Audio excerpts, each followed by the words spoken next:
The night breathes fire. Your eyes so bright. The dark will guide us through the night. Bye, bye, my love. I'll shine for you in the dark.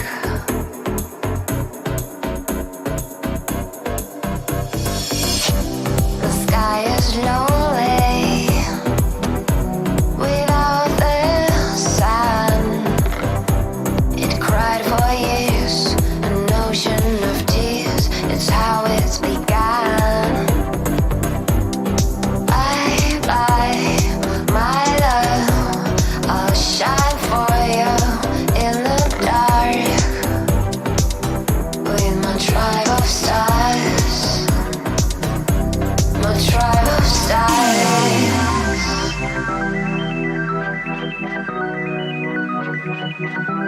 My tribe of stars.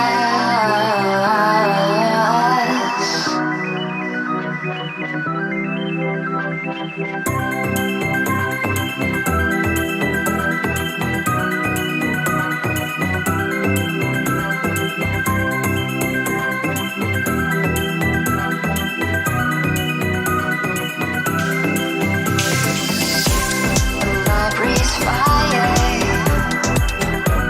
Your eyes so bright. The dark will guide us through the night.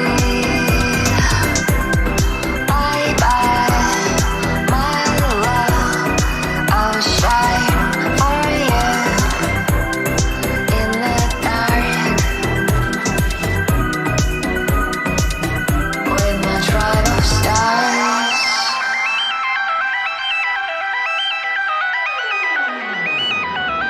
My tribe of stars.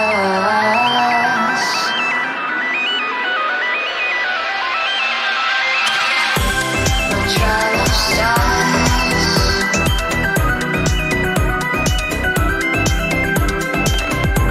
My tribe of stars.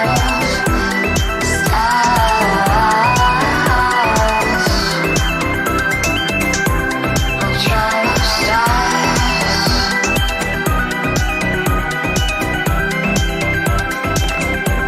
My tribe of stars.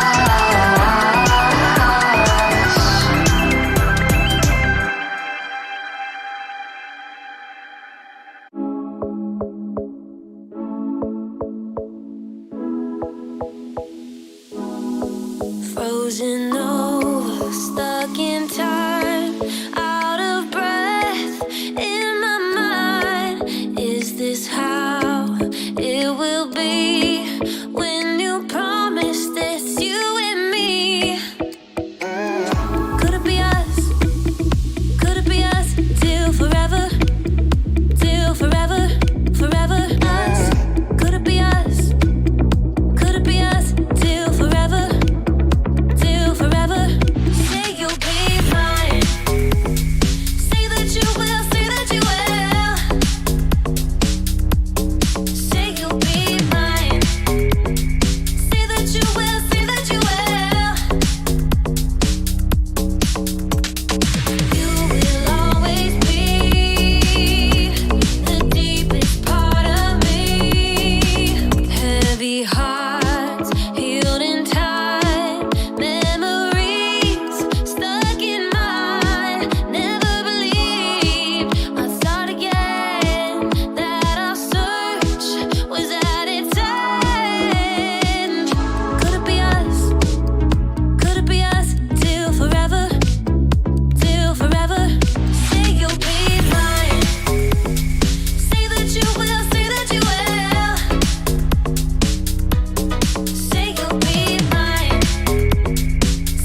water into wine.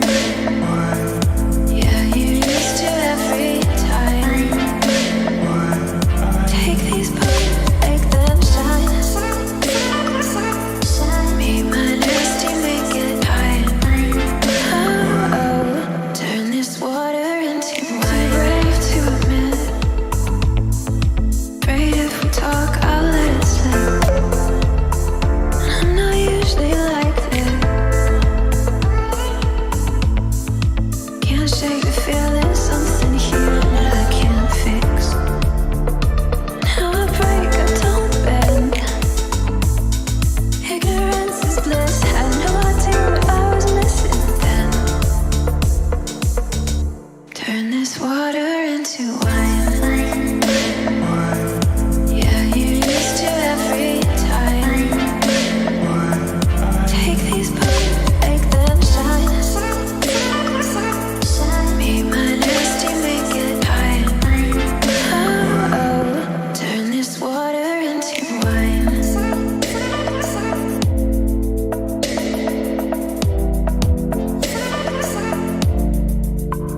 Make them shine. Make them. Turn this water into wine.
night breathes fire. Your eyes so bright. The dark will guide us through the night. Bye, bye, my love. I'll shine for you in the dark.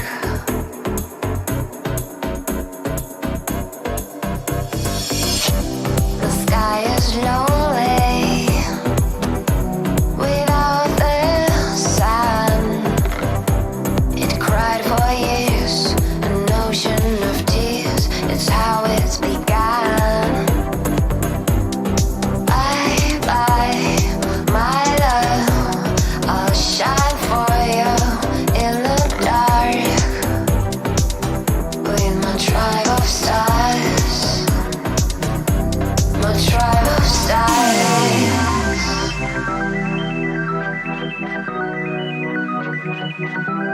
My tribe of stars.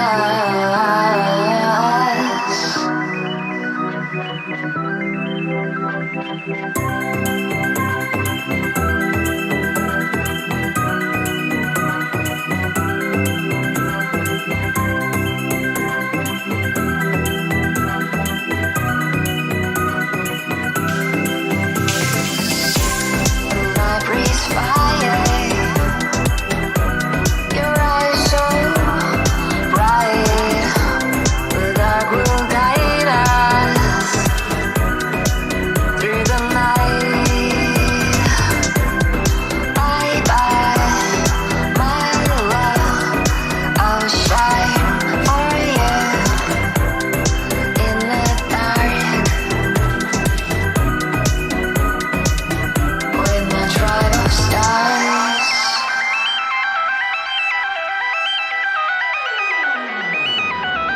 My tribe of stars.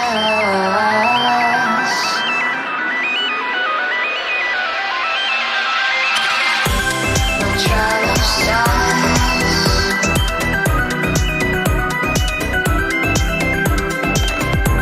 My tribe of stars.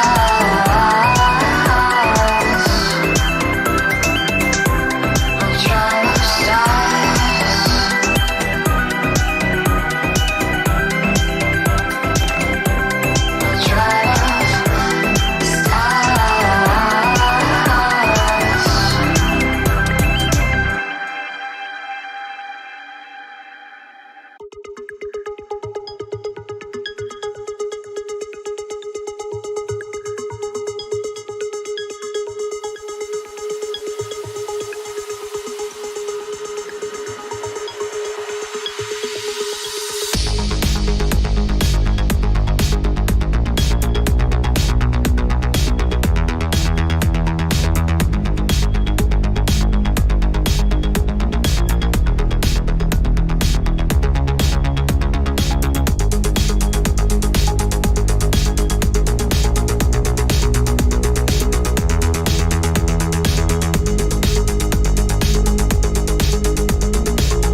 frozen over, stuck in time, out of breath in my mind. Is this how it will be when you promise it's you and me? Could it be us? Could it be us till forever? Till forever, forever us? Could it be us? Could it be us till forever? Till forever. Say you'll be mine. Say that you will, say that you will.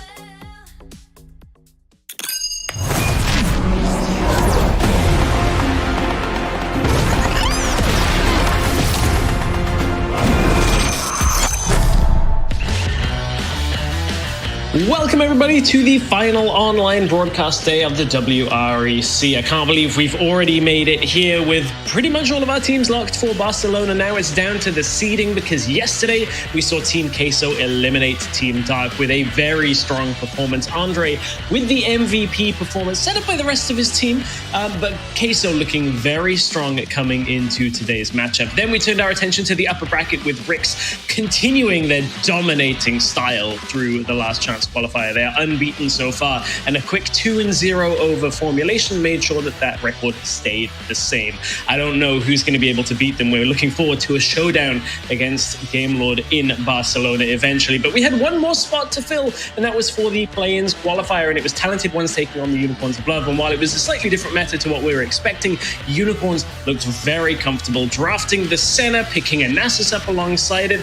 They're going to have to see who their opponents are after today. Let's get our final broadcast day on the road.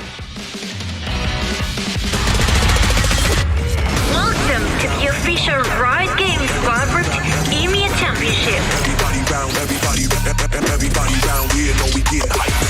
Everybody round, everybody round, everybody round, everybody round, everybody round,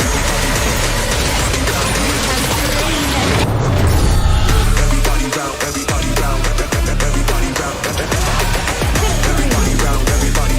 everybody round here, know we get hype. Welcome everybody. I can't believe it is the final online broadcast day. That feels very strange to say. It feels like we've only been doing this a couple of weeks, but I mean, it's been fun with so many games that we played nonetheless. I'm Stress, joined by Excandrel and Stuart for our two best of threes of the day. And Excandrel, you and I haven't cast together for a couple of weeks. You got 2 pentakills in the time that we haven't on the games you cast. I'm so jealous. I know, the same guy as well, on the same champion. Jinx is a bit of a pentakill machine right now, especially if you manage to get a little bit of an early lead around some of these objective fights, and Doom showcasing why AD carries are in such a good spot with all those Storm Razor changes that happened on the last patch. Yeah, and why WREC are in a position that they're unbeaten so far. We'll be checking in on WREC later today in our finals, but we've got to figure out who's going to get there first. As we have, take a look at the bracket, we can look at the teams vying for that spot in today's second best of 3. So it's going to be a long day for whoever wins the first matchup, and that's Formulation versus Team Queso. Stu, both of these teams have some pretty strong play styles for themselves, but like Queso yesterday with Andre looked so good. Yeah, Queso looking really, really strong. Formulation kind of being dominated by WREC, as you can see by the upper bracket 2-0 in the end, but they're going to look to try and come back today with whoever team wins that first series will book their spot in the group stage in Barcelona as well, and a showdown in WREC in the final, which is going to be very, very exciting. Yeah, as said, it could be a long day for one of our teams today. It could also be a short day because WREC have been 2-0ing everyone, so who really knows, depending on how these games go. A lot on the board, potentially not as many games as yesterday. We had the potential for 9 games, only ended up having 6, but some very enjoyable games from yesterday's series nonetheless.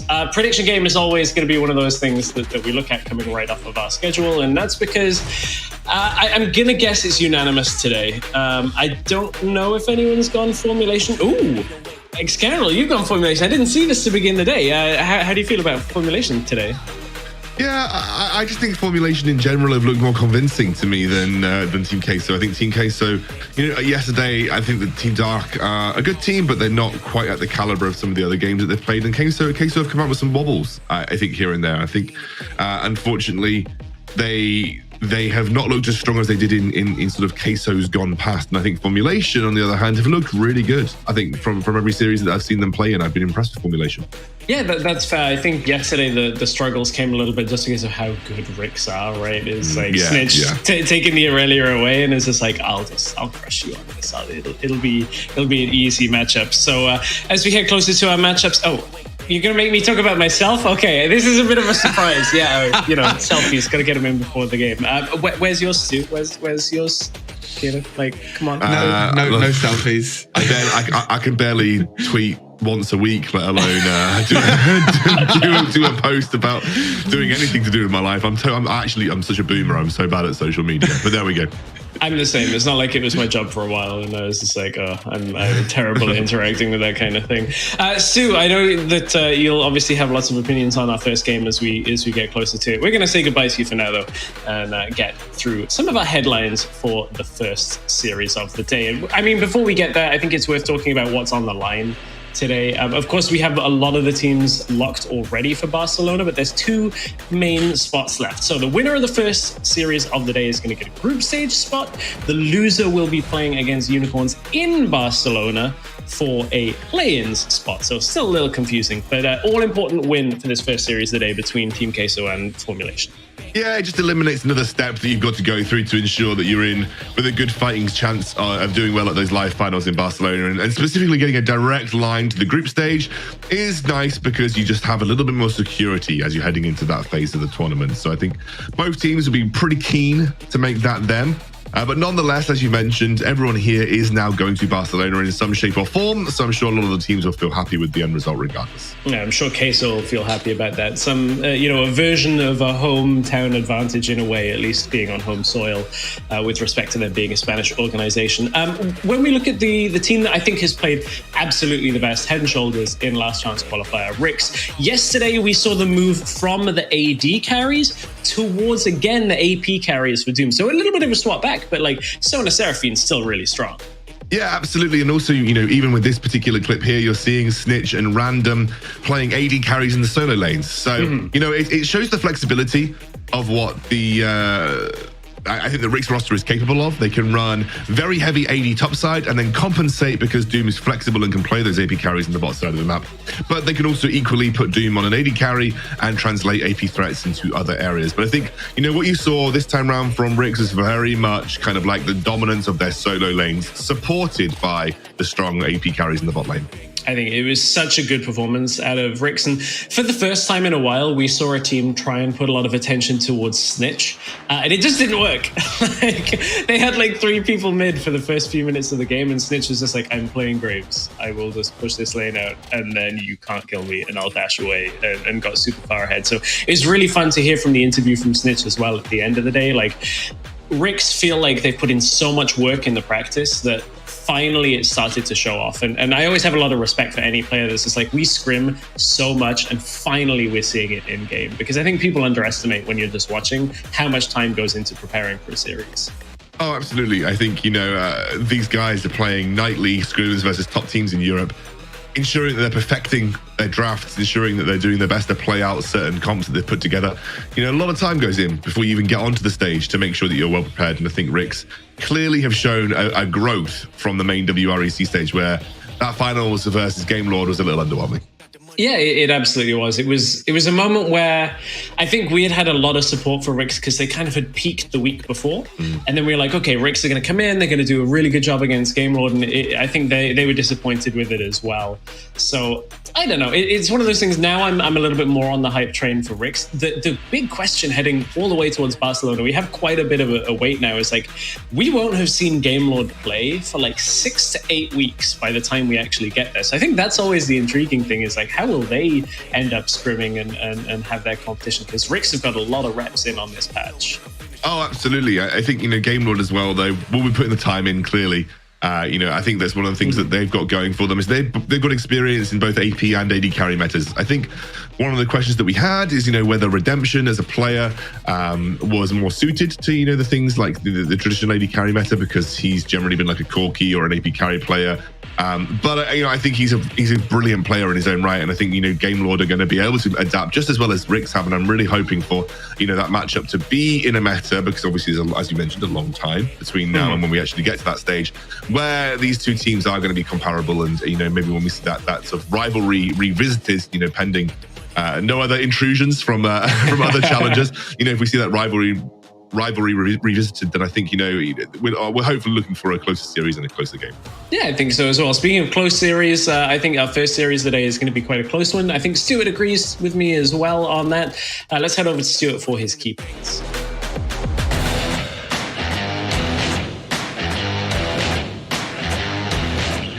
Thank you very much, Stress. Yes, Formulation against Team Queso. These two teams did play against each other as well in the WREC. It was actually Formulation who came out on top and knocked out Team Queso. And in that series, Formulation were on the front foot, and they need to continue to be on the front foot as well. But on the other hand, they need to be a little bit careful, because against Ricks, they were on the front foot. They were trying to play this team fight composition where they kept on fighting and fighting, but Ricks just outdone them in the macro games. They need to be a little bit careful. And it's all about shutting down Andreas. It's really hard to do so, but against Team Queso before Formulation, we're targeting so many bans towards Andreas, targeting invades as well towards Andreas. So it's really important to make sure for Formulation that they try and shut down Andreas as much as possible. And this is kind of a revenge match for Team Queso, because as I mentioned, Team Queso were the ones that got knocked out of the WREC, and it was Formulation who knocked them out as well. So even though both these teams have locked their spot in Barcelona,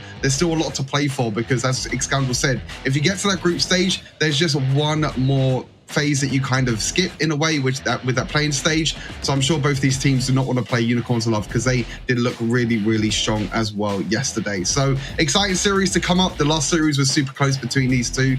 It's going to be a good one. Back to Stress and Example. Thank you, Stuart. We've sped run the intro to the show, so I think we need a couple of more minutes before we're ready for our champion select for game one. So I think it's worth us diving a little bit into the meta. We've had a lot of games now on 3.1, a few games with Karma and Shen available. Are there any picks that we haven't seen that you're kind of expecting with the changes we had on that huge patch? Yeah, I think I was expecting to see some more Shen. I think he was probably a pick. Apologies if you can hear my dogs in the background; they are going mental. I think Shen was a pick that traditionally I was expecting to see more of. I think a lot of teams have reported from scrims that they were expected to see a little bit more Shen overall, and I think he's got that cross map presence. He can influence first team fight objectives really well. He hasn't really been as much in terms of presence as I was thinking. The first series on Friday he got banned, but apart from that, not really touched much on Shen. I think one of the things that Shen lacks is this ability to wave clear, this ability to push waves in the late game. And even though you have that cross-map capability, you're still there desperately trying to stave off waves that plenty of other Baron laners can shove into you like 60 times more quickly. So I think Shen in general is just struggling in terms of his side lane presence. And even though he can join team fights, and even though he can make cross-map plays, the value that those bring clearly aren't outweighing the ability to have someone who's a strong split pusher and can offer multiple forms of win conditions, I think. Yeah, I remember you saying, I think it was on our Thursday broadcast, and you and I originally come from League of Legends PC. Obviously, you've done a whole lot of mobile stuff in your career. The difference between Shen in Wild Rift is like the itemization doesn't allow him to push the lanes back out like it did in PC, right? It's like in PC, you had Titanic Hydra that allowed you to push out, and you could play him in a support role. And there were a few different ways that you could make him work, but in Wild Rift, I think like those matchups just don't work in his favor right now in the meta. It seems to be that's what Hells and yourself were talking about, is like individually in lane, he's not strong enough. And then what he offers from his ultimate is not quite as strong as you would expect it to be. Is that the vibe that I'm getting on the pick? Yeah, I mean, I think also you need to take into account that the size of the Wild Rift map is smaller than PC. Right.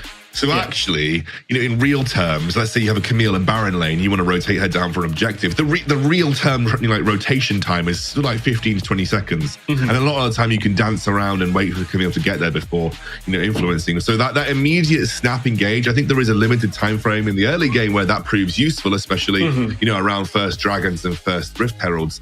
But as the game progresses and the need for really, really good wave management, really, really good wave clearing. It becomes more apparent, and the fact that the Shen ultimate can get burst, the shield can get burst through so quickly, especially how bursty Wild Rift is right now, and how burst heavy the meta is. I think it's one of those things that it just isn't providing enough value in the late game for it to be something that a lot of people are wanting to pick up. And as you correctly mentioned, Stress, his actual individual matchups aren't that great outside of maybe some level 1 cheese that you can pull off. So it's just a little awkward for Shen right now. I think he needs some numbers buffing to sort of make him feel really valuable. We'll see whether he ends up getting picked today. We're not really expecting it. But speaking of cheese, of course, Team Queso are one of the teams loading into today. They're going to be, I believe, on our red side for game number 1, at least how it's listed here. Acolyte, Andres, Veos, Joey, Skaggs, and Methanaut. For formulation, it's UI, Kimao, Don, Theko, and Zawa. And I think there are some pretty standout players on both sides of this. I think Andre, everything from Queso's game plan puts resources towards Andre. I think it's a really blatant and obvious playstyle, but not in a bad way, because Queso just come in and they say, we know what we're playing, we're going to play it, and you have to unseat us. We're not going to play to your style. And I like when teams do that. I feel like it's a really strong way of setting yourself up for a series like this. I agree, and I think also, this match feels like about as close to 50-50 as you can really get with the way that these teams have been playing. And I think one of the things that as you mentioned, Queso do really well is they play towards Andre. Andre's kind of expected to be the person that puts Queso on his shoulders, and a lot of the picks that they draft are there to facilitate Andre for the most part. I think Veos has shown a proficiency on assassins, but has maybe had some questions levied as to whether he can play a more comfortable role outside of that. And I think when you look at formulation, there is some questions about whether they're 2-1 dynamic. There is some questions about whether if they don't get their draft, are they good enough to compete? And I think that's what you're really going to see come through in this series.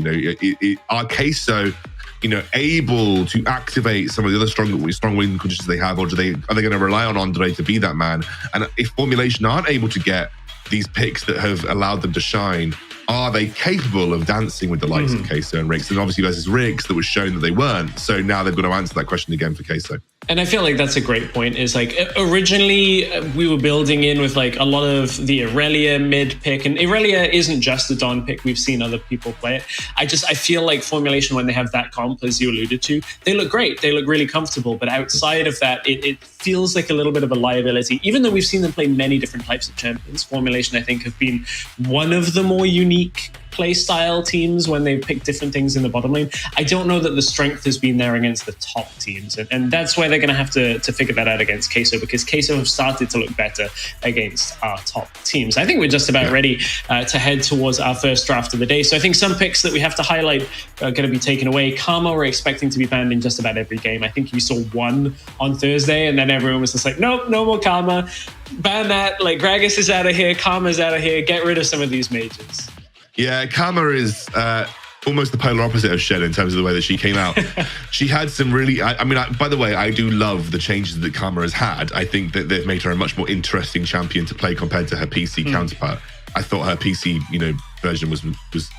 Look, I haven't played PC in a while. I don't know whether Karma's... It's not interactive. Yeah. It does everything.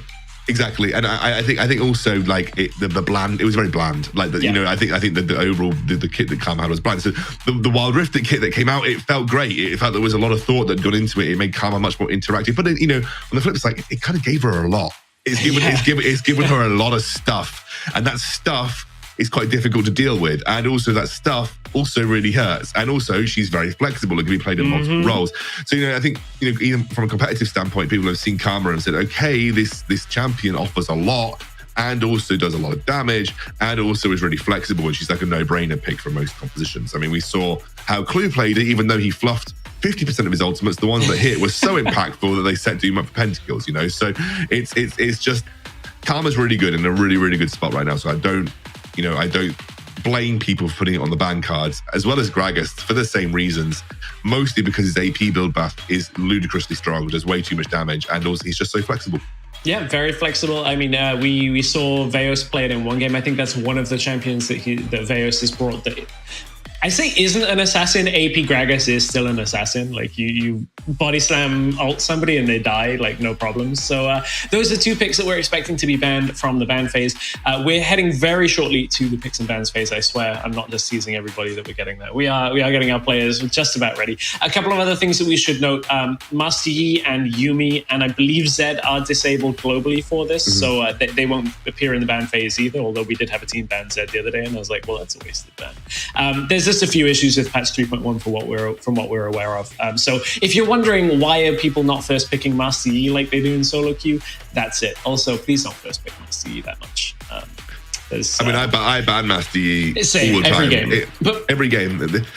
Mostly because of my own team. I don't want to play with that. Like, Master Yi's that feed. I ban it for the enemy team because I'm sick of Master Yi having better isolation damage than Kha'Zix right now. And to be fair, I'm not entirely sure that there was some questions about whether Master Yi was bugged or not, but regardless, whatever state he's in is just too good. And definitely needs some things looked at. He's got the quickest, clear speed in the game right now, which is something to say because Master Yi's never really had that kind of attribute given to him. So he's very, very strong.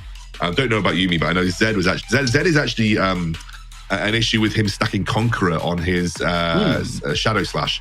So basically, Shadow Slash apparently wasn't stacking Conqueror, and so it was actually a negative effect for Zed, but enough that it's not ideal to have him played right now. So there's a couple of things I don't know what happened with Yuumi. No one cares about Yuumi.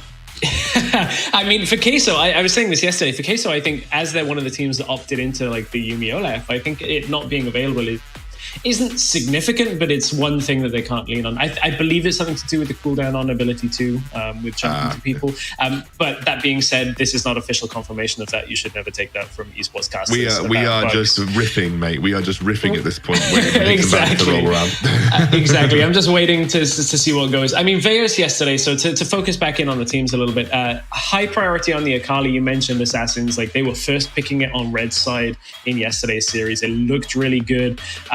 I think, we've seen the Ziggs drop off a little bit, but seen it still picked up. So there are still a lot of picks like the Camille that even with nerfs over the last few patches, they're first pickable and the teams will opt into it every time. Yeah, I mean, Divine Sunderer did a good job of bringing back champions that have been taking a couple of nerfs over a few patches. What I found hilarious was that the 10 base damage nerf to lunge was going to be enough to offset how much power Fiora gained for this patch. But nonetheless, there have been a lot of changes to champions, a lot of changes to the meta, mostly through itemization changes. And I think the Divine Sunderer changes just completely reshaped how we look at Baron lane. Partly reshaped how we think about the jungle as well, with things like Xin Zhao creeping back into power. I've seen a lot of people bringing back Wukong Black, Divine Sunderer Black Cleaver as well is super strong. So there's been a significant number of changes just based on meta changes at all. Yeah, there have been quite a few. We haven't seen as much Hullbreaker as we were expecting, but we've seen picks that can play towards it. We've seen a lot of the Graves and that kind of thing. I believe we are having a little bit of an issue with our teams getting ready into the picks and bans. Unfortunately, that does mean we have to go for a short break. I'm sorry that I said we were getting closer to picks and bans and we weren't there. So we just need to head off for just a few minutes to get our teams ready for this game. When we come back, we will jump into game 1 of the day.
Welcome back, everybody. Hopefully we'll be ready for game one very shortly. I know some of the teams are just having a couple of issues with getting things sorted before we get into game. And that means you are kind of stuck with us talking. I'm seeing picks and bans come up on screen, so I'm assuming that's a good thing and that we're getting right into it. As we've talked a lot about what we're expecting to see. I think there's not likely to be too many surprises coming from this first draft. I mean, Karma, Gragas, likely to be banned on that red side. Then blue side get a lot of flexibility on it. I don't really want to see a lot of Corki. I don't know how you feel about it, Xscandal, but me and Hells are boring, bored by Corki at this point.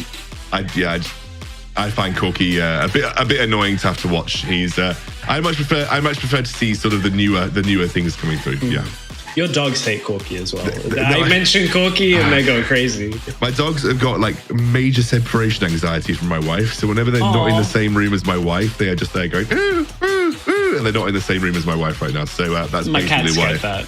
Yeah, this is the nobody told us this about the pandemic, but 2 years of like spending every moment with your pets gives them separation anxiety. It's really strange. Yeah, I've got two. My older one's not so bothered, but my little one, my small black cockapoo, literally cannot be away from my wife. Just every time bursts out into like whining if he's even remotely separated, which is both very sweet but also very annoying. Especially when you're trying to go through a draft, right? Because Jackson Olaf banned out by formulation. Again, every time we see Andre in a matchup, there's like 7 jungle bans, I swear. And that's happening from formulation side. Now banning out that Akali. Gragas, the only one we haven't really mentioned, is still available, but that Aurelia taken off the board, so formulation won't have access to that. My impression is that we're like, oh, okay, it's going to be Camille. So Gragas is the first pick. It's a very obvious one. Yep. I was going to mention that Gragas would be the final ban on red side, but that's not going to be the case here for Queso. So they're going to let Gragas go that way. This makes like Joey Skaggs as a Vayne, pick up a little more awkward because Gragas is a really nice answer into Vayne a lot of the times. So, if Joey did want to go down the traditional AD method, then obviously the Vayne doesn't sound as appealing as it previously did. But we will see the Galio locked in here, which is a very classic Queso pick and always has been, was something that was very, very influential in their Origin Series win last year. And we're going to see the prioritization on Galio very early on in the draft. And the Galio Wukong, it's like budget Galio Camille, if I'm honest with you. It is. So it does the same thing. We've seen a few teams picking up the Wukong a little bit more recently. What I would say about the Joey point is we're all waiting for Joey to pick up the likes of Vayne and the 80 carries, but every time Queso have the opportunity to draft around Andre, they do. So Joey goes, all right, I'll just play a mage. I'll just play something that can facilitate and support. And Queso have looked so good that until they need to do it, I'm not too bothered by it, but we know that they have it there. That's a very early Leona pickup. That is crazy early compared when you have Rakan still available, Thresh still available. Like these big supports are there. Yeah, that's something that Zhao has liked as well because it gives you some sort of this immediate engage potential. It's a nice follow-up with Xin Zhao as well. I think someone was educating me how to say Xin Zhao's name properly. I think it's Xin Zhao. But anyway, regardless, with Xin getting locked in here, then I think it's a double whammy engage potential. It also makes it easier for the Xin to follow up on the engage, and then obviously Gragas adds a little extra. He has his own follow-up engage, also has that isolation potential. One of the things that works well is the Gragas Leona combo. You can knock someone away, you can lock them up, and it makes it very difficult for them to escape. But I agree with you. The prioritization on the Leona very early on in this draft will either be, in my eyes, predictive in terms of they're predicting what Team Queso might want to do to round up this comp and think that Leona is going to be the answer to undo that, or they see something in Leona that a lot of the other pro teams don't, which is that she is in a better spot than a lot of people would otherwise believe. We'll see where Zhao ends up, having that impact with the Xin Zhao. That obviously does give quite a lot of single target burst potential when you're starting fights.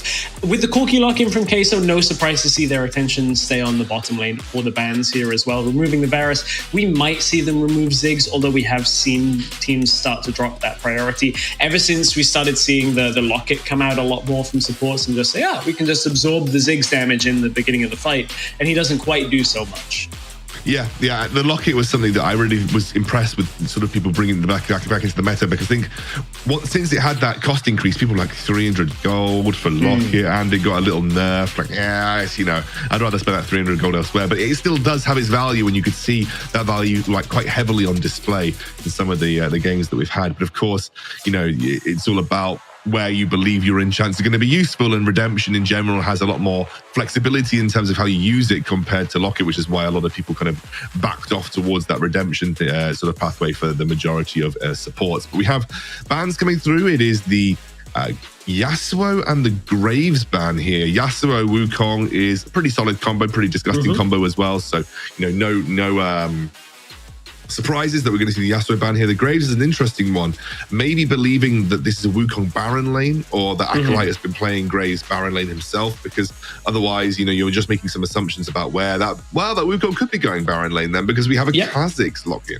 Yeah, we saw it. Weirdly, it was when Clamara's came into the lineup for Control that first picked the Wukong. Whether that means it's just been played in scrims a lot by teams in Baron lane. We've been seeing that Wukong go up to the Baron lane, have the presence in team fights, because there aren't, from what we've seen in competitive games, there aren't too many lanes that can actually take Wukong out and remove him from the lane and give him too much trouble. So he generally gets the team fight decently. Kha'Zix, no surprise from Andre. And I think the Graves ban as well is because we've also seen it flex between Baron, jungle, and mid. So like the flexibility on pick 4 from Queso would allow them just too much room going into the last pick of the draft. So take that off the board, pick up the Ziggs for yourself. Bottom lane, it's going to be fair. Although I don't know how I like Ziggs Leona, if I'm being completely honest. I think they do two separate things, at least in the lane. Yeah, I think realistically, Ziggs is going to give you all the lane presence that you need in terms of just lane push and lane shove. And Leona kind of it harks back to Afromu a little bit in terms of his very famous Leona tutorial, where it's just about having presence, baby. And it's about just establishing yourself in the lane. Leona always does that, right? Leona always establishes herself in the lane, and so it's when you're playing something like Leona, you have to respect that engaged potential, even with the Ziggs, because her lockdown and her ability to set up her whatever is in the dragon lane with her is almost unparalleled, in terms of what she can do in that sense. So, I think it's fine, and I think Ziggs in general can pair up with pretty much anything, because Ziggs does what he needs to do in the dragon lane by himself. So you just shove whoever you want to with him that makes the best sense for your comp. And for FMG, they're all in. This is an all-in comp. Like every single one of these picks, apart from Ziggs, is designed to throw their bodies into the line to make something major happen. My only worry is you're playing that directly into a Wukong Galio, where suddenly it becomes a lot easier for Wukong and Galio to get massive value out of their skills. And that's where you're going to be a little careful, I think, for formulation gaming. Yeah, that's a fair point. This Garen likely to be going in the mid lane here, as we've kind of talked about the Wukong interaction. I think Queso in this situation, had they been able to pick Darius, would have been just rubbing their hands at a Darius pick at 4 people that want to jump towards you. But Garen kind of does a similar thing. Like he's going to be able to spin at least to get a potential execute. That Leona as well, I want to watch how Zhao roams. I think that's the key thing. You mentioned how Ziggs is self-sufficient in lane. That means, okay, where's Zhao's impact on the rest of the map? Can they utilize that Xin Shao and the Leona combination, get early picks and get themselves rolling? A bit of a different composition out of Team K. So I think there's less when it comes to putting priority towards Andre. Yes, he's got the Kha'Zix, but it's not quite as straightforward as we've seen.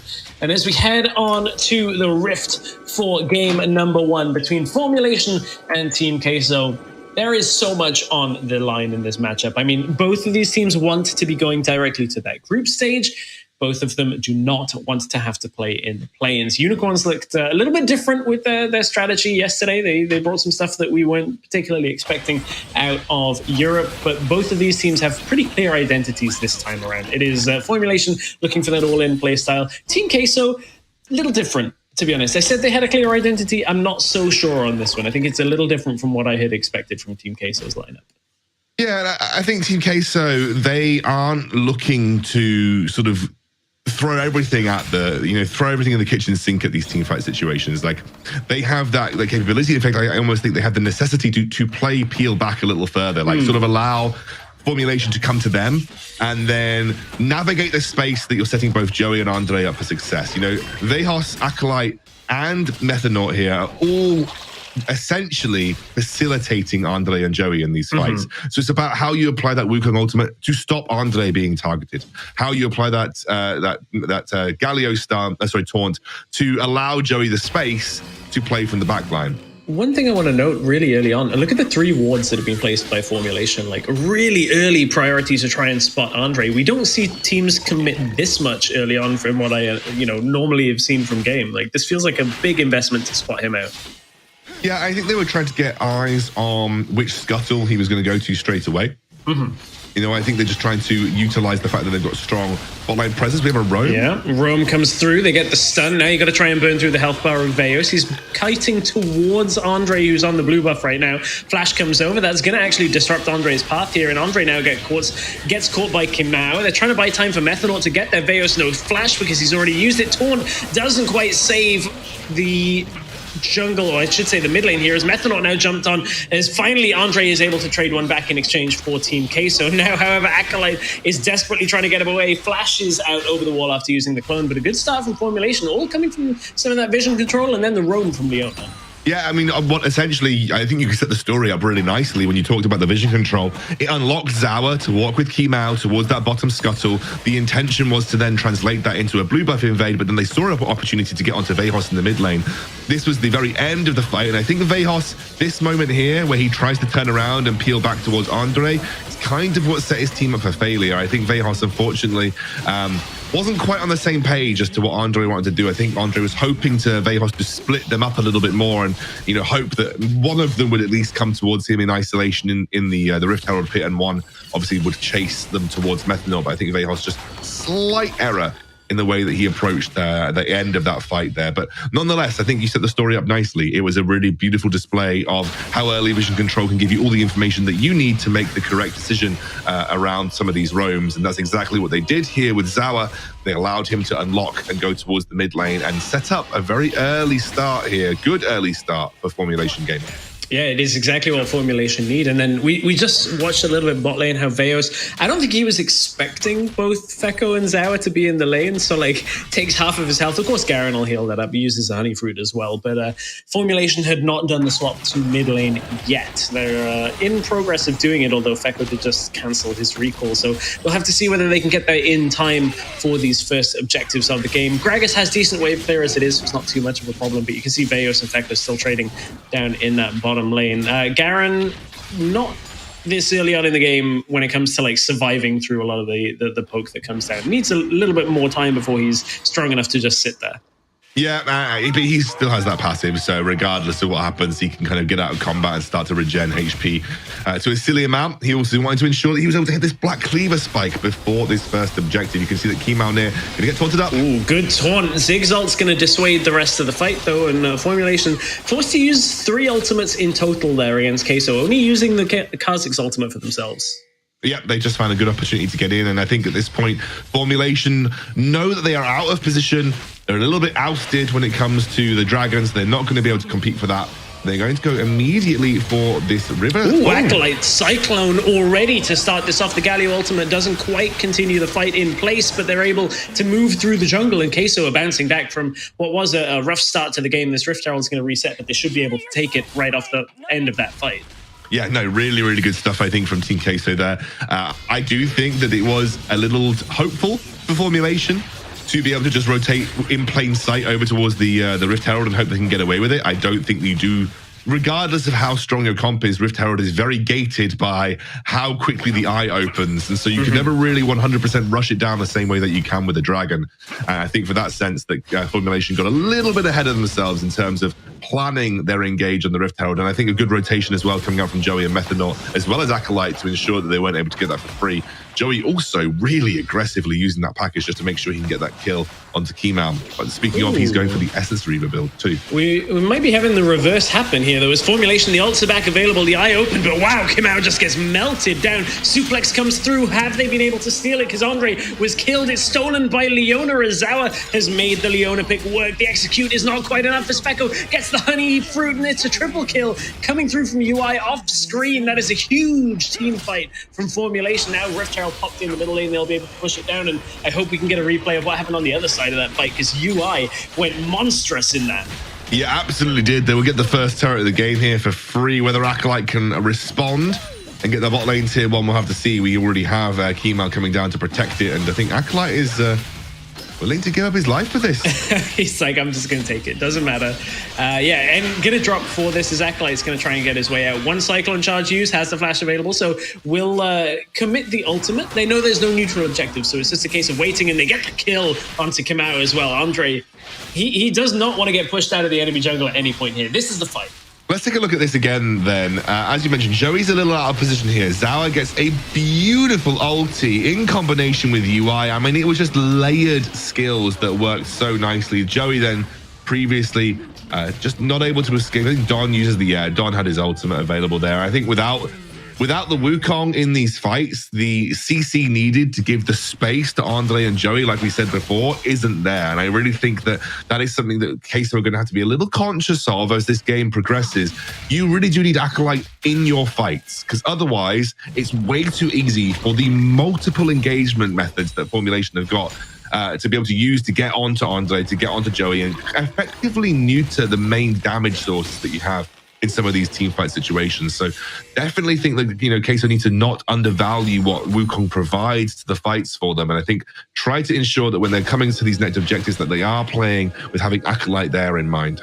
This is as close of an early game as we've had. Back and forth fights, basically even gold. The objectives have gone split between the two. That's a great sweeper. Is going to spot out the attempted engage from Team Queso. Joey's in a lot of trouble with 2 people stuck on him. Survives a whole lot longer perhaps than he should have, as Formulation have found one on the backside for themselves. And again, it's blow for blow on these engages. Now Veos is the one caught. He's spinning, doesn't have his flash available. Double kill now as Kamau wants to be the carry jungler in this game. It's 7 kills to 6. The gold is pretty much even. There was a tower taken by Queso during that engage too. Yeah, they still let Acolyte sit on the bottom side of the map here, and I think just a nice little play from both teams. Like, we're trying to set something up around that top side, sort of tri-brush area, or not tri-brush area, sort of the blue side tri-brush, I gotta say. And unfortunately, they just were caught out by that sweeper. They must have had some inclination that they had made their way into that blue side jungle, and essentially they tried to sack Don or Joey at this point. The rest of Team Queso said, well, Joey, you're dead, so we're going to try and get something from it. And then Vejos, unfortunately, stuck behind no man's land. We have another fight around this objective. Right back into Joey, packages over the wall, but doesn't connect anyone with the damage or the knockup. The suplex back into Queso is going to deal damage, but Queso have already picked up the kill onto UI. That should open up the dragon for them, as Andre has already taken it down. 5 versus 4 means Formulation have to play a little bit careful around this mid tower, but without the Rift Herald, it's going to be a tough one to break through that 6. Look how different these fights play out, though, when Acolyte is actually there to apply the team-wide CC. It just, again, allows Andre and Joey a little bit more space to do what they need to do in these team fight situations. Like, Andre can look for a couple of cues here and there, a couple of taste their fears to get the damage down. And I think Joey feels a little bit more free to make those plays where you can try and zone Ziggs out the fight by yourself, because you know that Acolyte is providing that interruptive, sort of disruptive team fight tool that is allowing you to do that. So I think, just again, as another example of why Acolyte, I think, is so important to this comp, and how, relying on him as a split pusher, I think is the wrong way to play right now for Team Queso. Yeah, it really is more about grouping on this, these team fights coming up. And I noticed Formulation, they seem so much more free, and this makes sense when their ultimates are available. It's when they're caught with 1 or 2 just not there that Queso are able to fight. Now they're going to go in. All the ults are up. Methanaut caught by the solar flare does slow him in place as he's forced to back away. Not a lot of damage stuck down, though, onto Queso as yet. And look at the damage in response. That's a good Ziggs ultimate, though, is going to basically call an end to this fight. As Rift Herald has spawned, Formulation are going to look for it. Veos has a wild flank on this, but he's also isolated on the backline by himself. They have an inkling that he's there, and he's had to kind of run around and find himself back amongst his team. So interesting play to set up this fight, as now they're going to go in. There's the Cyclone. They found damage down onto Fekko. Fekko's already out of this when the fight continues on the backside as Joey's forced to stasis. UI is holding 3 members of Team Queso all in that top side jungle, but now it's going to be Rift Herald. It was taken before the fight even started. Going to push through on that middle lane as they're trying to chase down Formulation through the lower side. They've routed them through back to their base, and they're looking to take more from this, as that's a kill for Veos. Can they get Zawa as well? This is where Andre shines on these isolated fights, but Zawa, solar flare buys him enough time to back himself away.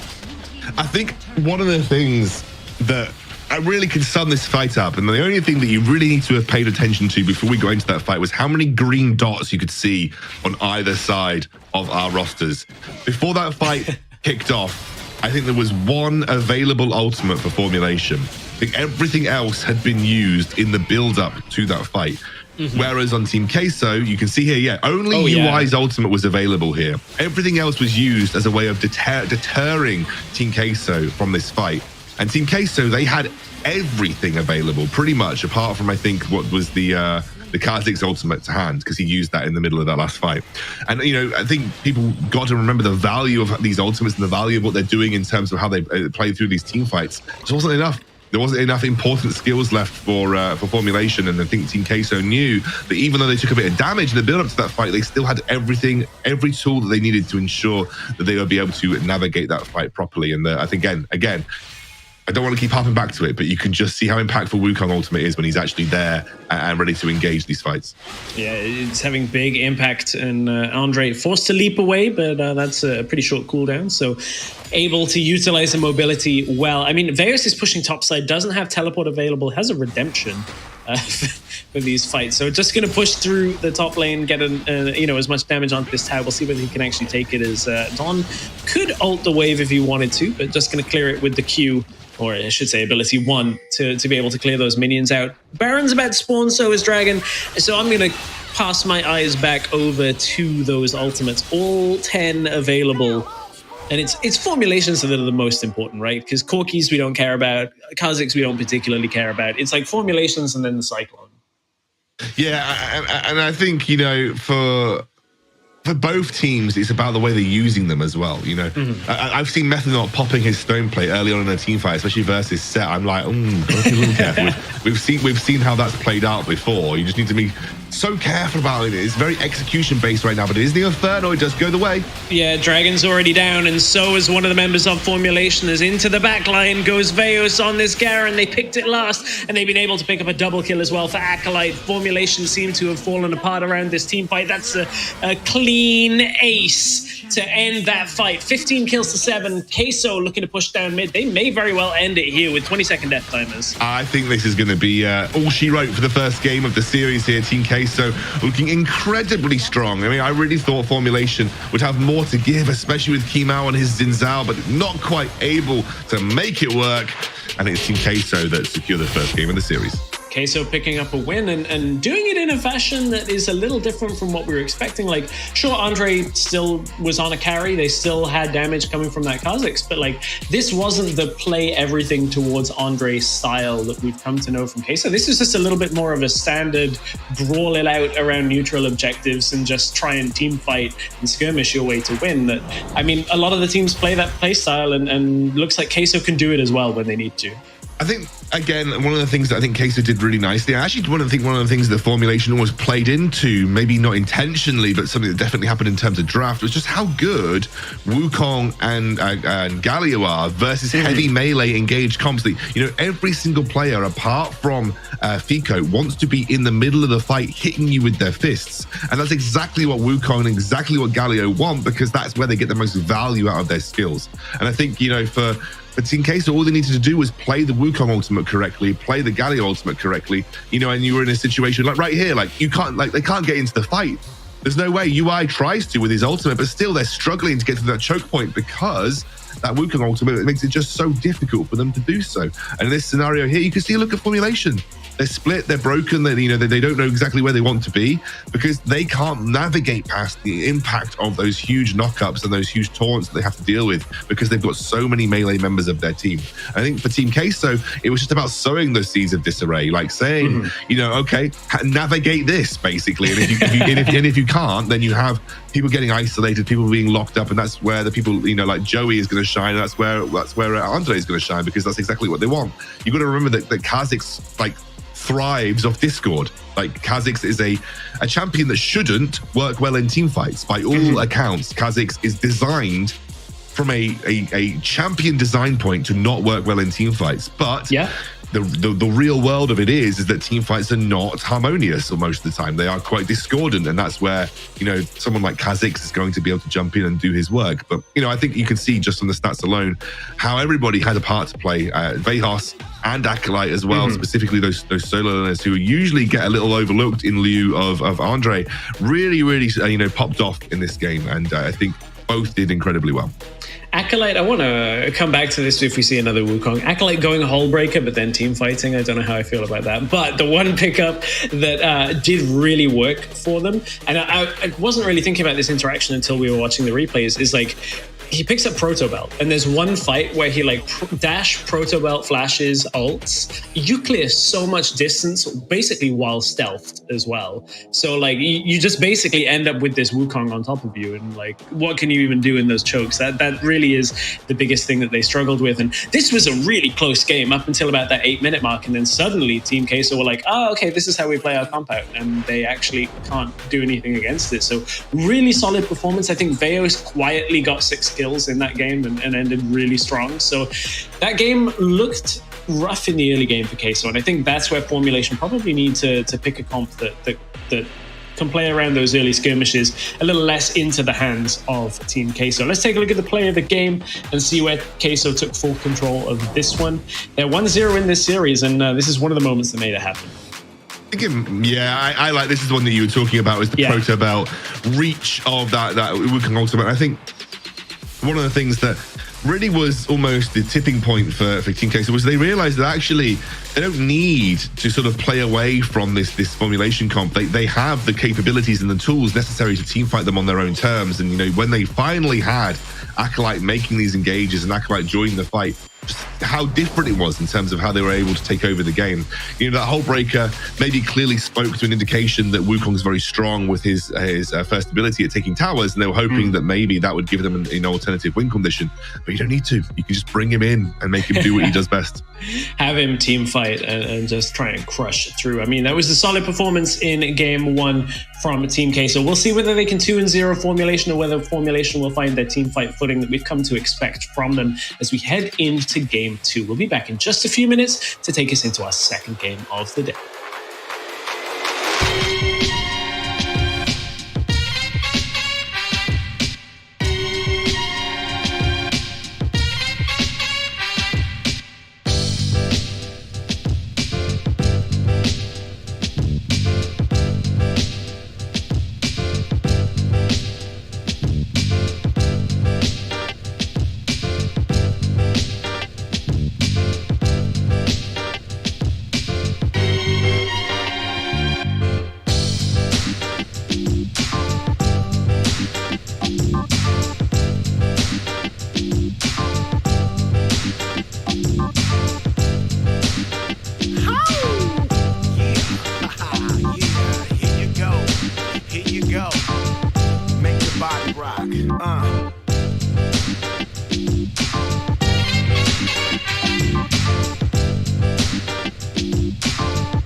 You ready?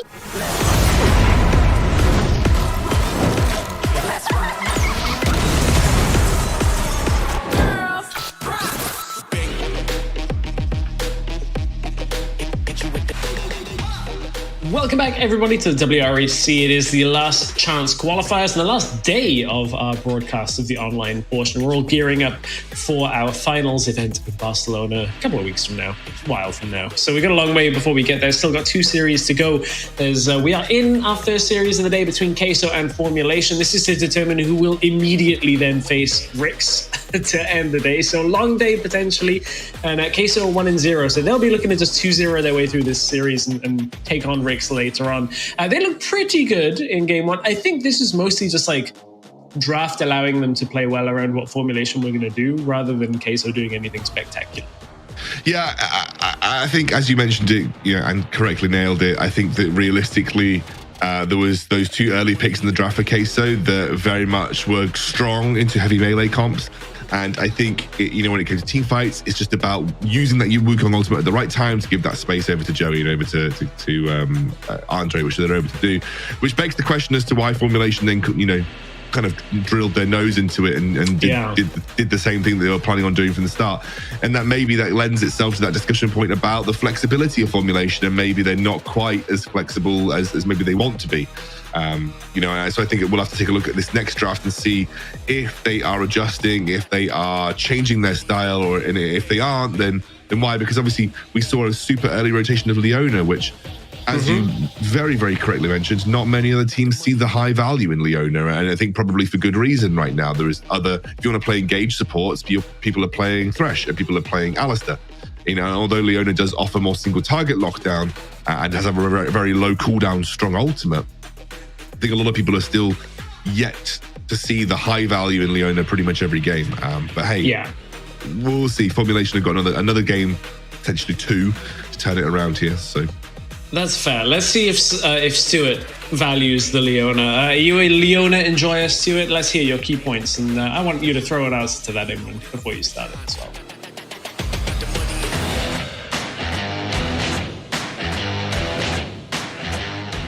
Unfortunately, I'm not a Leona enjoyer. I didn't really enjoy it too much, to be fair. The early game was very, very scrappy. It was mainly to do with Zara and them early game roams on Leona. But the most important thing for Team Queso is that they didn't really fall too far behind in the early game. I feel like if Formulation did get that early game lead with the roams, they were able to excel at that goal lead and be able to just do well in the team fights. But the problem with Formulation is that they didn't really have enough damage to break through that big front line of Team Queso. We saw the last pick Garen for Veos in the mid lane, when you have Galio as well on top of that, and Wukong.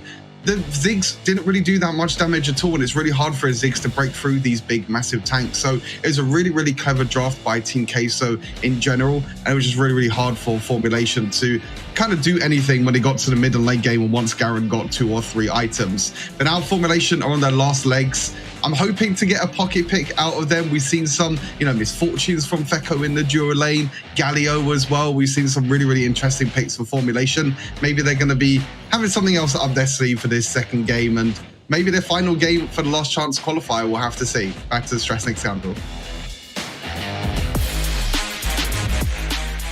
Thank you, Stuart. And that was just a test to see whether you're paying attention to us. The number of segments I've done where I've just zoned out right before and somebody's asked me a question and I'm like, no idea. I just do that all the time. I wondered why you were complimenting me on being correct. I was like, surely he's not listening to what I'm saying. Like, this is...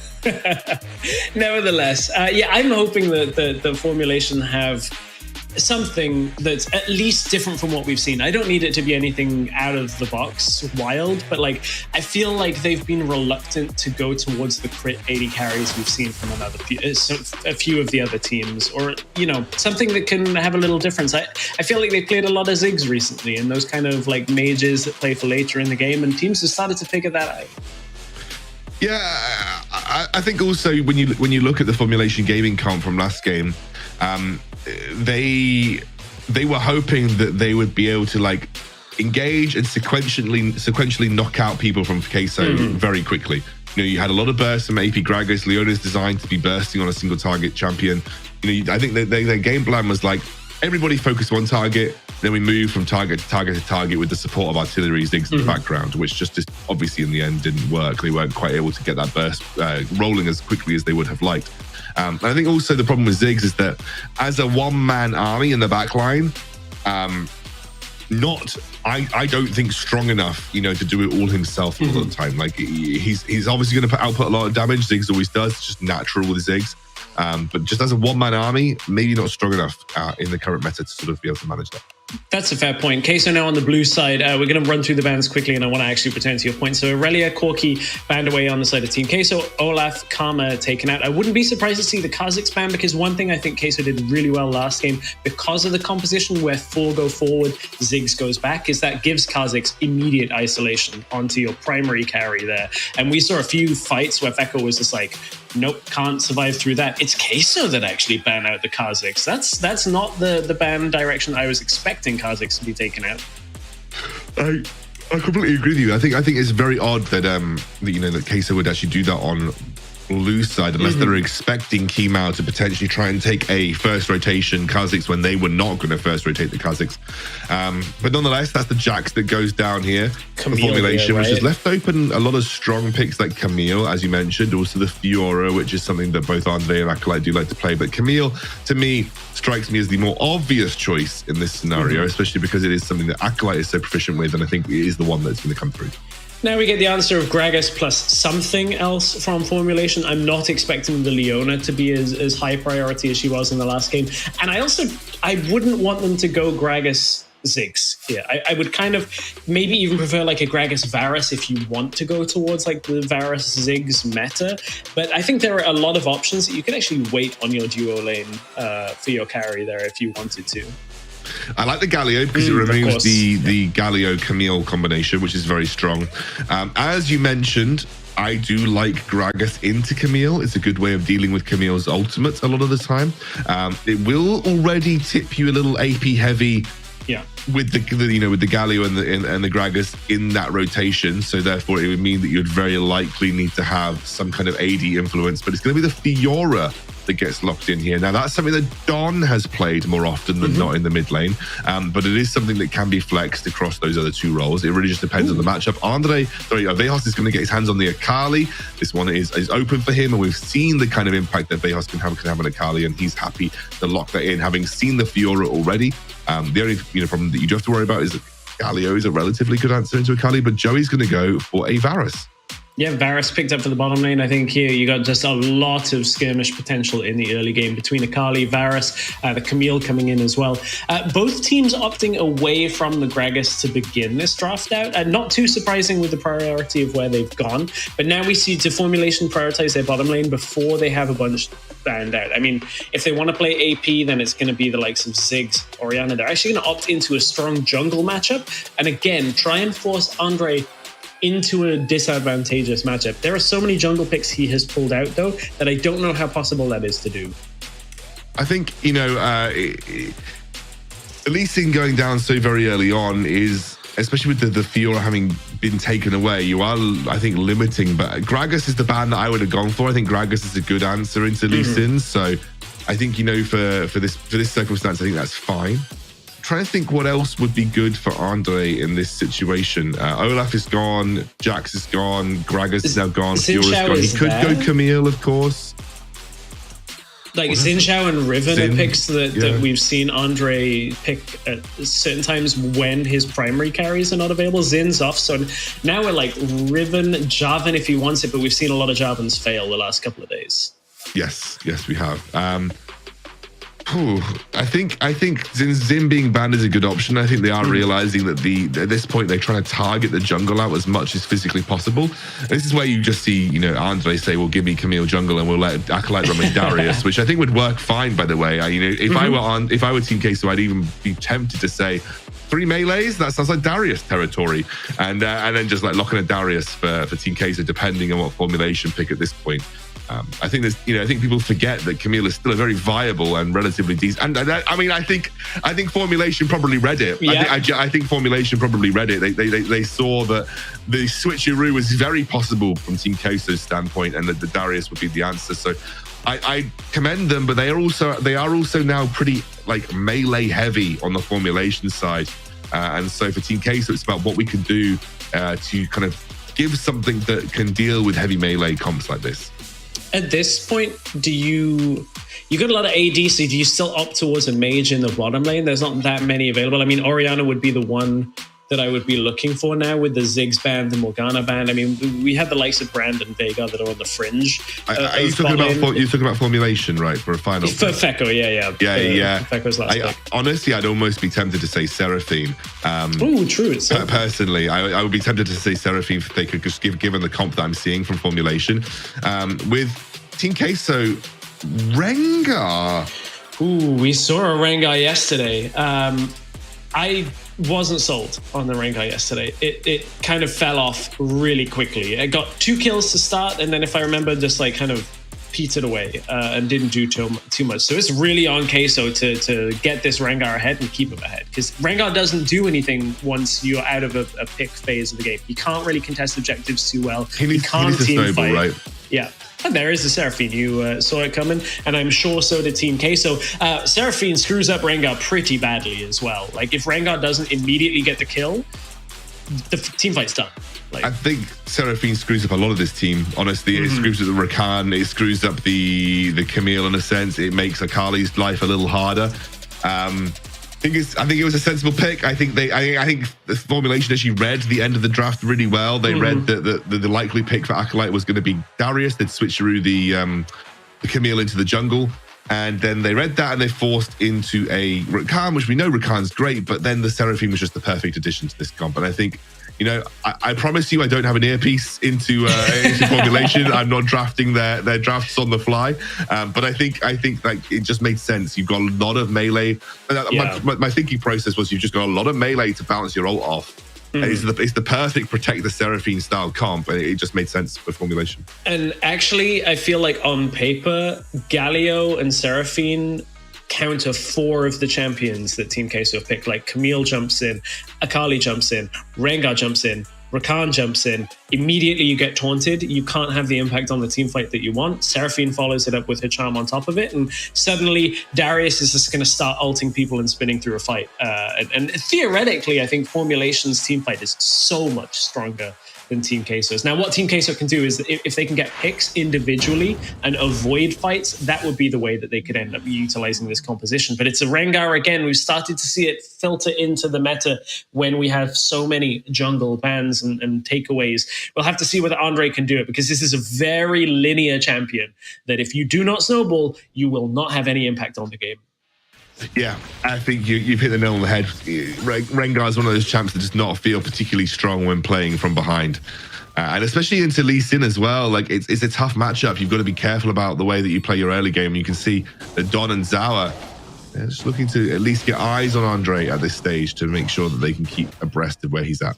Yeah, they got the sweeper, the plant go through, and it actually forced Queso to kind of react and move back out of the lane, give away some of the lane presence that you might have expected them to have. Taunt comes through, a lot of damage down onto Methanol to start this one off. Methanol stays in place, keeps himself there and forced to flash out. Gonna back away and save that honey fruit for another day. But, I mean, Fekko might just be able to connect with his abilities here and make sure that Methanol doesn't stay in lane. However, look at the damage back from Joey. If he can hit level 2 here, doesn't actually save the charge on Piercing Arrow. That's always a dangerous spot in lane when you're low health and Varus is about to get access potentially to his empowered ability 1. That's always a bad day for a laner against Varus. Absolutely. I think, Varus in this particular matchup as well should be able to eventually start to be a little more aggressive and take over. Methanol is still level 1, by the way. Doesn't have that flash available, so... This is a bad situation. It's first blood going over to Formulation, and with Methanol on the back foot, that also slows down what Andre can do. They need those early game skirmishes to be as impactful as possible, and it's not going to happen with 0-1 Methanol now. Only level 2 still. Yeah, I'm not really sure what Methanol thought he was getting by roaming at level 1 in that scenario. I know it's the playbook. I know that you roam out of lane relatively early as a support to try and help provide some mid-lane priority to ensure that the River Scuttlers go your way, but it just felt a little bit misguided in terms of where we are, because I just think that level 1, even though you do have the engaged potential, you don't have the Oh, Joey snipes him away. He's got the ult as well. Oh, that's why you can't afford to stay in lane on low health against the Varus. I mean, Feko dropped back but couldn't clear the distance. Piercing Arrow picks up the kill. I think Kamau's going immediately into mid lane for a gank here as Don. He has to know that it's a bait with Don being so low, and Veos has the ultimate too, but he's just going to back away from this. Don is playing this so incredibly aggressively against an Akali. Wow. Yeah, he really is. He's just sort of hoping that you'll have the support of both Zawa and Kemal. You can see Andre now working his way up towards the top side of the map. He's popped that ultimate. Yeah, gonna jump in, meets the barrier. That's a good attempt from UI to outplay, and it's bought enough time for Zawa to keep Andre in place. He's away from the tower, but he's not away from the danger as Kamau picks up another kill. This Rengar is not finding the impact that they need in the early game. This is the one problem with Rengar ganks, especially post 5. It is so telegraphed when it happens. It gives the enemy a little bit of time to react. I mean, UI knew exactly what was going on there. So did Zawa and Kemal, who both rotated towards the top side of the map. It was a little bit boneheaded to try and force that through. I mean, I know Darius at half HP is juicy under his own tower, but yeah, I think you're just going to be, read the map a little bit. Make sure that when you're thinking about the plays that you're making, you're not just making them because the setup is correct. You're instead looking at how the enemies react as well. And I think the problem with Rengar, as I said, is that he just puts a big old flag above the enemy's head. Is like, I am somewhere near you and I'm going to be diving you or jumping on you in the next couple of seconds. And it just meant that formulation we're easily able to get away with it. Double taunt lands, or at least I thought it was double. It's actually so many members of Formulation that everyone stacked on top of each other made me think that there was multiple people from Queso there. It's all too easy for Formulation in this early game, getting these taunts to land, utilizing the Galio, and everybody's building Sheens on the side of Queso, but that means they're just not ready to fight yet. They don't have important first items on this game, and Dragon goes over to Formulation to start this out. And they should be able to get away with it. Joey going down. No minions here, though, as Methanauts in the top lane. UI's barrier is not up, though. That should be enough for him to survive through. No way does he get the first kill. Oh, he's not even going to die. Acolyte hasn't been able to pick it up. And now they're going to bring up Andre. They will get the kill in exchange, but that was so much longer than it should have taken. And it buys the time for Kamau to connect with the Sonic Wave. He finds it. Hextech Ultimatum is going to lock Kamau in place for a second before the Camille dies. And it's all on Joey in order to keep this game alive. Finally, perhaps we're getting the game where Joey has to be the one to carry Queso, because Queso on the top side of the map are getting dragged into fights that Formulation are winning. Oh, Joey just about managed to get up towards the top side of the map to be able to have that influence. But you're right. I mean, there is something that's going wrong on the top side of the map here with the way that they're playing into UI. Kind of just almost trying to force it through for the sake of forcing it through. You can see Acolyte just not quite able to find it. They obviously realized that they had to give up the dragon and were trying to make something happen on the top side of the map. I really love how Formulation was so quick to react here, though.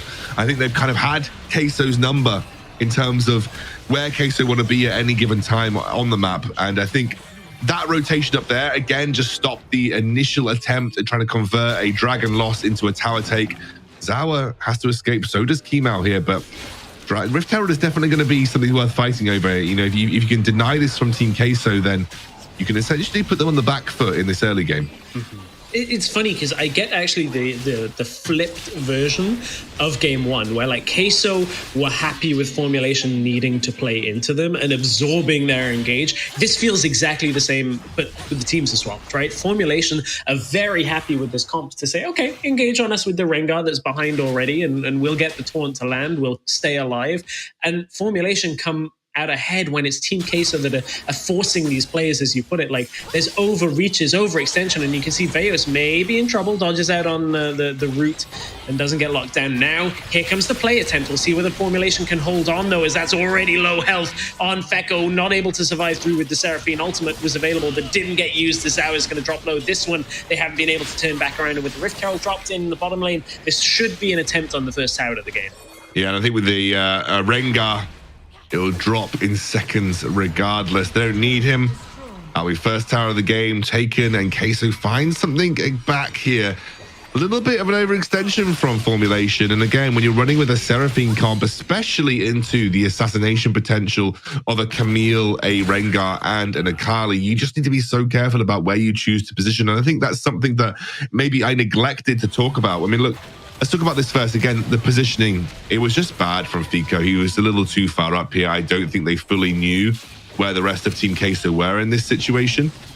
which is fair. You know, you don't always have all the information available at all times, but I think, you know, one of the things that I maybe neglected to mention in the draft phase is just how many tools you've got at dealing with Fico. Like if Fico's the problem in these comps, like you've got a Rengar, a Camille, and an Akali, all of which can basically circumnavigate melee front lines to get in and prove a nuisance, as well as the Rakan, who has that engage potential as we've just seen there. So, you know, I think you've got to be just a little conscious about where you are as Fico in this scenario. Yeah, I think that's totally fair. We talked a lot about if you can deny the engage, how good Seraphine can be, but if that denial doesn't happen, you know, if you get jumped on as the Seraphine, then it's a real problem. As it's going to be Acolyte that's jumped on, hook shot after the flash gets him over the wall, easy peasy. Camille, one of the hardest champions to lock down. No real sweat there, although obviously not having that flash makes it a little trickier on the second time, as UI is going to try and hold 2 in the top lane, but it's all going to be about this dragon. 4 seconds till Mountain Drake spawns, and a lot of the ultimates are available. Acolyte did just use his. I think they've gone aggressive top lane. Yeah, it's UI that was the focus, and it looks like Queso are going to sack the dragon and drop a fight in mid lane as well in order to push out the top lane, as it's Veos around the dragon. Not going to be able to dissuade Formulation from here. No, I think Formulation will just go ahead and utilize the amount of resources they have on the bottom side of the map to secure that dragon for themselves. And I think, you know, Queso probably okay about this. I mean, one can argue the power of Cloud Dragon and the stats that are back it up, but one thing that you can't argue is that Mountain has never really been seen as a huge win condition dragon. The only thing that I think you've got to have in the back of your mind here for Queso is that was just, I think, a little bit of a wild engage there from Methanol. But I think one of the things you've got to have in the back of your mind is that for Queso, you are now looking at a situation where Formulation could play towards the Elder as a potential win condition. They already have 2 dragons to make it that much more powerful. And I think for Queso, you know, you're on a timer at this point. You've got 1 more dragon. You could let that go. It is infernal, so you might not want to, but regardless, you can't let all of them go. You know what? This game started out not great for Andre, and he's 4-1 with now the Death Stance as well completed and Stasis. So he's going to jump into the fight and then last a surprisingly long time, I feel, if they get that first kill for the you know, the health to come back from Death Stance. So a little bit different, and this is a bit more of what we saw from Queso yesterday. Is that's a kick on Veos is going to keep him at least out of the shroud for a moment and allow Formulation to pick that up. Yesterday against Team Dark in the second game, I think it was Queso ended up falling behind, but then very quickly just turned things around, figured out their composition, how to fight with it, and turned the game on its head, taking the 2-0. Now Methanol has to be careful. He's going to get caught a little bit, tries to go in aggressively. Galio ultimate is going to knock up 2. In goes the rest of the fight as Joey seems to be safe over the wall, but look, the damage is just not there from Queso to start this one out, and it's Acolyte that has fallen with Veos not there either on that Akali, just not enough in the tank to take out Formulation around this Rifter. I think then they realised that once they dropped Acolyte in this fight, there was no real way that Queso were going to get in and contest this Rift Herald, and so they just back off at the end of the day. I think also Vejos just getting caught out means there is less assassination potential, less assassination threat on to Fico, and they can't really navigate the fights the way they want to without Vejos. So there'll be Formulation that bounce back after a couple of awkward tower losses, put themselves at a really comfortable gold lead of about 2,000 at 10 minutes into the game, which is a nice place to be if you're Formulation. And you can see the comp working the way it's supposed to, which is great. Yeah, that's how it's supposed to work. Now it's UI getting dived in the bottom lane. There's no tower there, though, so UI can't really kite back to it. He's needing to buy time for his teammates. Andre drops low, does have the stasis available. That's the rampage to go, and uses the ultimate on the back end of the fight and gets a double kill for himself. Still has the survivability. Stasis popped in order to get back out of this. This is stasis on Kimau. It's going to drop into a GA as well. That's a kill going over to Acolyte. As now back from the GA comes Kimau, safeguards his way. That's a good taunt on 4, but Veos is pushed in the middle lane at the same time, and Team Queso get a lot from this fight. They take a lot of objectives, a lot of summoner spells, and item usage as well, with those stasis being down. No kidding. What a fight from Team Queso there, like microing absolutely perfectly. You can see that UI is one of the things about Darius. Pop that stone plate enchant. You buy a lot of time for yourself to build those stacks up, which is why people love this enchant on Darius. You know, the 2 main ones obviously being the proto belt for the engage and that. But trying to buy time to get the stacks up onto Andre, not quite able to. And as you mentioned, brilliant stasis from Andre, perfectly timed it to draw Don in whilst you could see that Kemal was unable to unable to help being in his own stasis. Then Kemal drops obviously out of the GA, and Fico's a little too late to the party. And I think that's the problem with the formulation composition. You really do require Fico there from the very get-go, because the kind of like the disruption that he sows with his ultimate, it allows Don, Kemal, and UI to get the necessary pre-work in the team fights to be able to start finding those kills. And I think if you have Fico turning up to these fights later, that's when you're going to run into an issue. I posed this question yesterday. What the hell have teams got to do to get Andre out of a game? We had like 7 jungle bans. He's on a non-standard jungler who requires snowballing, dies in the early game. He's 6-1 on this fight now, on this game. Like, how much attention do you have to pay this guy before Team Queso are really rocked by a lot of these teams? I would love to see a potential showdown with, Game Lord and Rix, and maybe we'll see it in Barcelona. We may still see it today with Team Queso if they're able to close this out. Of course, the winner will immediately face Rix after this series in a best of 3. So Team Queso 1 win away from that, but Andre has looked so incredibly good this past week, and now he's going to look for the steal. Can he get the timing? He has the ward there. In they go for the fight. He's found Don on the backline, but there's not enough damage to follow it up as Methanaut's going to be forced out of the fight. This looks to be going more Formulation's way at first, but Joey puts the damage out. The jungler is already down for Formulation, and that means it's time for Feos to rip through the backline with a double kill for himself. Everything Team Queso needed from that. It looked so good at the beginning for Formulation, but Team Queso only lose 2, and they're going to go for the Baron. Yeah, they say, screw the Infernal, let's go straight for Baron. We have a Rengar. This will drop so quickly. Blade of the Ruined King Camille as well. Second item, Blade of the Ruined King for Acolyte. And this is going to be a very quick Baron turnaround, almost so quick that they can get back to base and on the board, ready to fight for this Infernal very quickly, which is what I think they are going to do. Take a look at this fight again. You can see, you correctly mentioned, not the great start. I mean, essentially, Andre blew his burst on a Fiora riposte.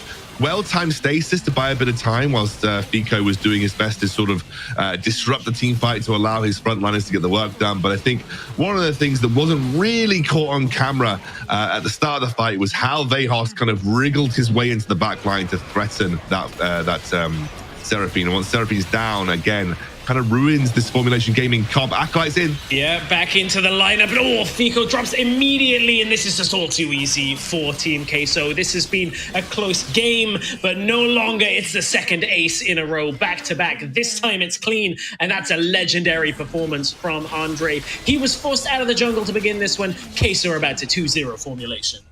Yeah, I think this is going to be a very, very quick push with the Baron right now. They've got time. They have the Rengar as well.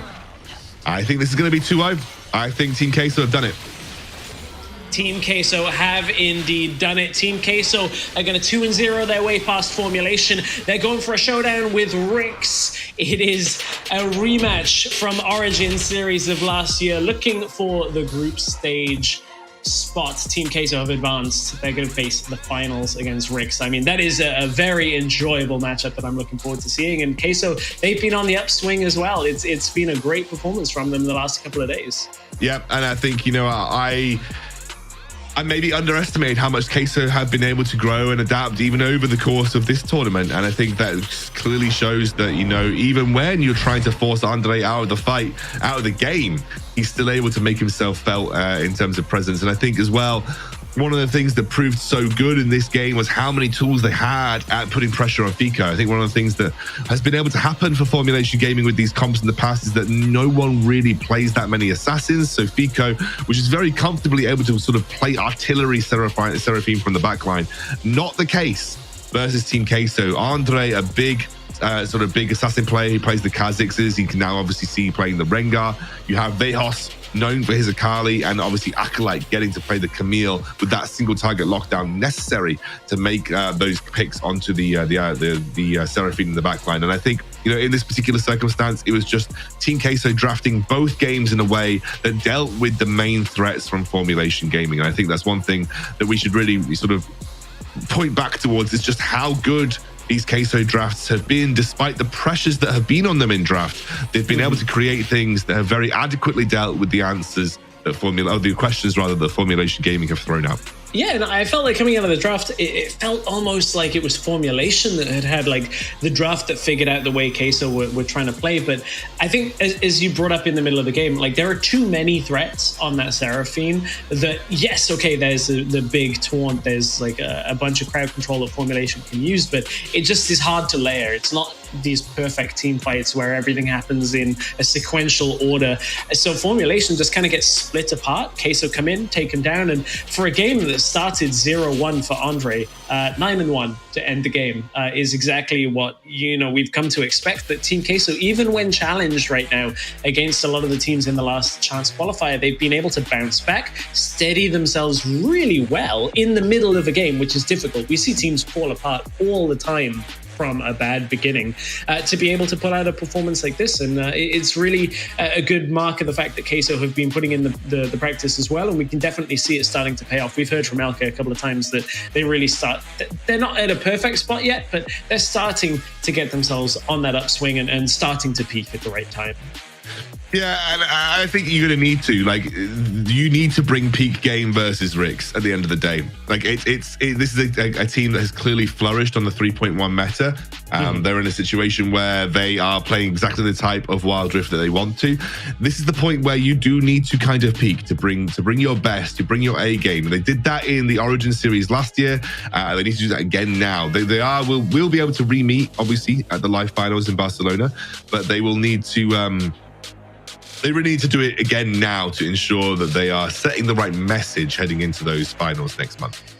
Yeah, it's a really interesting matchup that we have coming up shortly. I mean, now Team Queso basically just needs to stay in the zone. They've just come back from what was a rough early game. If they can kind of steady themselves, I'm sure that they've done prep expecting to get through this first series. Double best of series are always tough. I was privy to a lot of discussions on Mad Lions when we were doing double best ofs in like the Gauntlet, and when it's back to back and you have to prepare for multiple opponents. So you always have at least a tiny bit of your planning going towards the next series, whereas WREC had to plan for two teams as well. So really interesting setup now as we head towards our second series of the day. Let's check out the play of the game from this second game. Team Queso had to fight to bounce back into this one, but they managed to find the Seraphine time and time again. Yeah, and I think this is the right fight. I mean, really keep your eyes on Vejos here. Like, hasn't done anything, flashes over. Fico knows he's dead because he's flashed towards the fight to try and at least have an impact. But it's just Vejos. I mean, he did his job. He knew exactly what he needed to do. The only thing that mattered in this fight was how quickly and how easily you could dispose of the Seraphine. Never mind what happened in the rest of the fight. Once that Seraphine's down, it unlocks Formulation. It makes it much easier to deal with the rest of those frontliners because there's nothing left to support them. And I think Vejos just knew exactly where Seraphine was. He placed his flash correctly and did his job. And I think that that was just the only person you really needed to care about in that fight. Yeah, it was exactly what Queso needed to do. And as we said, we've seen them have these turnarounds in game very quickly, which is a moniker of a team that are very comfortable in the way that they need to play. So normally we would have an interview, but because Queso are getting ready right away for a matchup against WREC, we are not going to interrupt their preparation. I think that would not exactly be a welcome thing from the side of Queso. So we're going to immediately crown our MVP. And normally at this point, we're bigging up Andre and saying how Queso played towards him. It's not that Andre had a bad series at all. He still did a lot of work, but I think compared to what we normally expect from Queso, Vejos actually stepped up. Game 1 was good on the Garen. Game 2, that Akali found those all-important fights. Yeah, I think Vejos had a really, really solid series. I think did his job admirably when he needed to in both games. And I think that is something that, he facilitated the rest of the team. He was the key part of how they managed both of these team comps, especially in that game on Akali where, he was just able to be so impactful in almost every team fight situation. You can see the kill screen that came up there, killing off Fico time and time again. That's exactly what he needed to do. And he never floundered when it came to these team fight situations. Yeah, really good performance out of Vejos. They're going to need to continue that because Snitch has looked very good on the side of WREC these last couple of games that we've seen. So it is going to be one heck of a showdown, although we're going to have to find out from Origin Series to finals of the open bracket, WREC. Is this your time to be the bride and not always the bridesmaid? Because it's another finals for WREC. Queso taking on WREC in the last chance qualifier finals when we come back in just a few minutes. 똑같이 그냥 아칼리가 더 좋아요.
nothing happens in the end of that Guess the Ending. Nothing happens. So disappointing. But something that I'm hoping will not be disappointing is it's time for the Last Chance Qualifier Finals. We've called it Last Chance now. Both of these teams will be in Barcelona.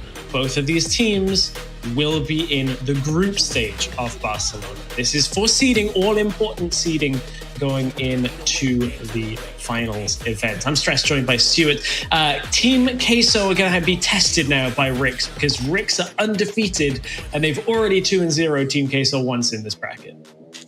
Yeah, they 2-0'd them. It was the first game of the new patch, really, last week or a few weeks ago, and WREC just dominated Team Queso. I think we've already said that, like, the dominant fashion out of all of these teams. We're going to see the predictions as well, and I think no surprises really that we've all gone for WREC. Carmeline still has faith in Team Queso. So, I mean, last time we were in this situation, it was WREC versus Gamelord, and the ultimate caster curse came through when every single one of us predicted WREC to go over Gamelord, and Gamelord demolished them. So, Carmeline not only on brand with predicting towards the Spanish teams, which I'm going to be honest has worked out because Queso have been on the upswing as well as some of their other predictions. Saving WREC from the curse, saving them from the sheer power of this fully operational caster team when it comes to cursing WREC. Because I said it before the break, WREC are kind of always the bridesmaids and never the bride, losing in Origin Series against Queso, losing in the finals of the Open Bracket against Gamelord. Like, for me, this is a series where I'm like, come on, WREC, you've looked so good. This is just the one series to get to. It's a best of 3, it's not a best of 5, but I'll stop my rambling because Excandrel has some very much more important things to say than I do. But here's key points of this final series of the WREC.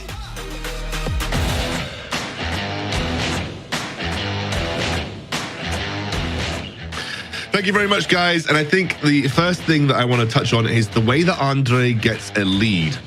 Andre, in general, and through most of their games, generally tends to play with Acolyte in terms of his little 1-2 tandem duo. We talked about it last year a lot, where it's the top side of the map of Team Queso that's always been the most feared, but in the way that Andre plays through Acolyte to generate a lead. And we saw it in both games, especially on that Rengar game, sometimes not working, but regardless, they play through the Baron lane. And versus Random, it's going to be a little less easy to make those kind of situations happen. So I think we've got to keep our eye on how Andre looks to generate his lead in this game and whether it can work the same way versus WREC. Also, we have Vejos versus Snitch. I think Vejos clearly showed in the last series what he's very good at doing and how he can play. But one of the things that Snitch is incredibly well respected for is the champion ocean that this man has played competitively. He can play pretty much anything, whereas Vejos, there has been questions about, what kind of champions he can play and whether he has the capability to expand his pool to a necessary requirement. So I think you've got to look towards what gets drafted in the mid lane as an indicator as to how this could go down. And finally, the bot lane matchup. You have Joey, who has played mostly facilitating AD carries, maybe not in line with what we've seen Doom play from WREC, where he's been given more of the mantle and played things like the Jinxes, which have become pretty popular in the meta right now.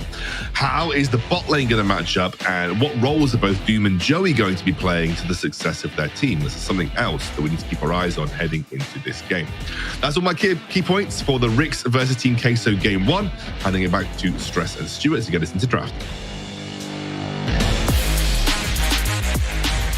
Cheers, Excandrel. Running through most of the matchups, that I think is the really important thing. Is like these are two teams where there are so many matchups that can go either way that I think the one thing to hold on to in my mind is that like WREC have not given people a lot of openings that the way that Team Queso have been able to bounce back in games. Team Queso struggling in that second game in the early game. I think against WREC, they will annihilate you and not give you the opportunity to get back in. The one player I think that Excandrel didn't mention that I do want to touch on as we go towards the draft is SE7. The jungler from WREC, I think, is a lot more comfortable now with the few months of competitive play under WREC's belt. I think SE7 is quietly really starting to have that impact out of that jungle.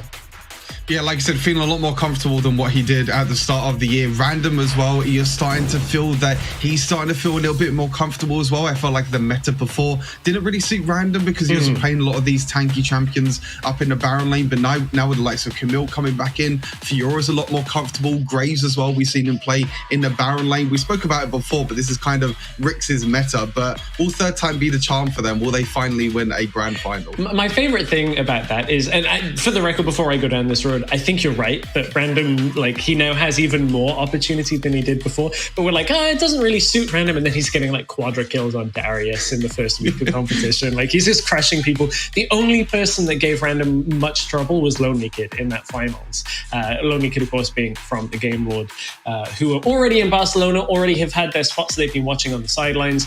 This matchup for seeding for Barcelona, all important. Of course, you want to be able to head into an event like that with the absolute best possible position.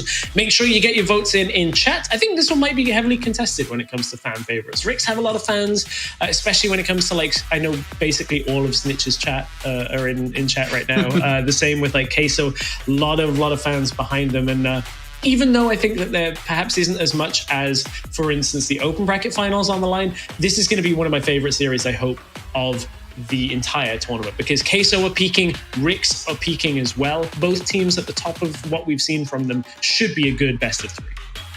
Queso definitely looking stronger and stronger as the bracket has gone along. Obviously, they did drop to the lower bracket. It was Ricks who defeated them before in the upper bracket in pretty dominant fashion. So now Queso kind of try and come back and try to get a little bit of revenge, and they're going to be on the red side for game number 1 as well. So I'm guessing because Ricks got through to the grand final first through the upper bracket, I'm guessing they got side selection. I'm assuming so. I'm guessing they picked blue side for this first game. And there's also one other thing that we have to factor into this, and that is the fact that Ricks are fresh. Team Queso are 2 games into the day already. Basically, if this goes 3 games, Queso will essentially have played a best of 5's worth, whereas Ricks will, of course, have only played from here onwards. So that is something to factor in. Fatigue is a factor when you're playing these high intensity games. But as we head into the draft, we saw Karma on Thursday between Team Queso and Ricks, and we will not see it again because Karma solidly on that red side ban phase since that one matchup. Ricks, however, are going to ban out a little bit of what they've seen already today with Veos's Akali being banned out. We've seen 7 bans sometimes headed towards Andre, so I would not be too surprised to see Ricks still try and get Andre onto a second tier jungler for him. I think Ricks have the kind of upper hand. Not only do I think that they're just mechanically better as a team and they're just macro-wise better as a team, but also because they've just watched 2 games from Team Queso as well. So they can actually study Team Queso. They know what their plan is. They know what they want to pick at the same time as well. So Ricks have the upper hand overall, which just a cast a curse in general. Yeah, we're like, Ricks has everything. Like, we're building up everything. We're like, yeah, Ricks is really strong. They haven't been defeated. They got the upper hand. They got better mechanical players. They're going to get and now they're about to get 0-2 now. Yeah. Graves off the board. You know what? Ricks, I think Graves has been one of the absolute strongest picks because Random, SC7 and Snitch have all played it to great effect. But this gives you good information heading into the rest of the series that Ricks don't think Graves is blind first pickable without specific circumstances to it. Obviously, there are some other things available. Wow, that's a Fiora first pick. Gragas band, Camille band were some of the other ones to round out. But obviously, Ricks don't feel like Graves is first pickable here. Yeah, Olaf going into Andrea's hands. We've seen this before, mostly paired with Yuumi, but obviously Yuumi is disabled. So maybe a Lulu, which really I was going to quick. say is the other option for Olaf. So straight away, they're going into funnel Andreas, give Andreas all this gold, buff him up with the Lulu at the same time as well, and it's just going to be all on Andreas this game. I wouldn't be surprised to see Joey maybe on, it could be a crazy, Morgana maybe in Dura lane as well. Morgana, Lulu Dura lane. I mean, we've seen it before. Do we see interesting Lee enough here? Interesting enough, we see Fiora and Irelia picked up. Both of them can be flexed. We saw Snitch playing mid lane Irelia yesterday. Fiora can be played in the Baron lane, can be played in the jungle as well for SC7. So we'll see what the last pick is. It is going to be Lee Sin as well. So already the whole of the top side is already picked up for the side of WREC. Snitch, this is how you know I'm paying attention to Rix, is I've been looking at your drafts, I'm seeing what you're doing, I can start to sense it as we're going through, and I'm looking at, okay, Team Queso are bringing one hell of a team fight comp based around Olaf being the primary carry, and Rix is saying, well, yesterday we demolished side lanes, and we'll keep going back to that, because if you can avoid team fights, I anticipate Rix now picking up the likes of the Seraphine bot lane, something that can play at a distance and say you'll never engage on us, and just deny Team Queso the ability to fight. Whereas Team Queso are going to want to find those fights. As you said, we're probably going to see the likes of Morgana coming for Joey to get that black shield over as well. Multiple protection threats, protection abilities for the Olaf to be a threat. Yeah, they're going to ban out the Yasuo instead for now. I think Yasuo, just as a combo with the Lulu and the Wukong, is really, really strong, so no surprises there. Thresh being banned out by Team Queso. Wouldn't be surprised to see a Rakan banned out as well here by Team Queso.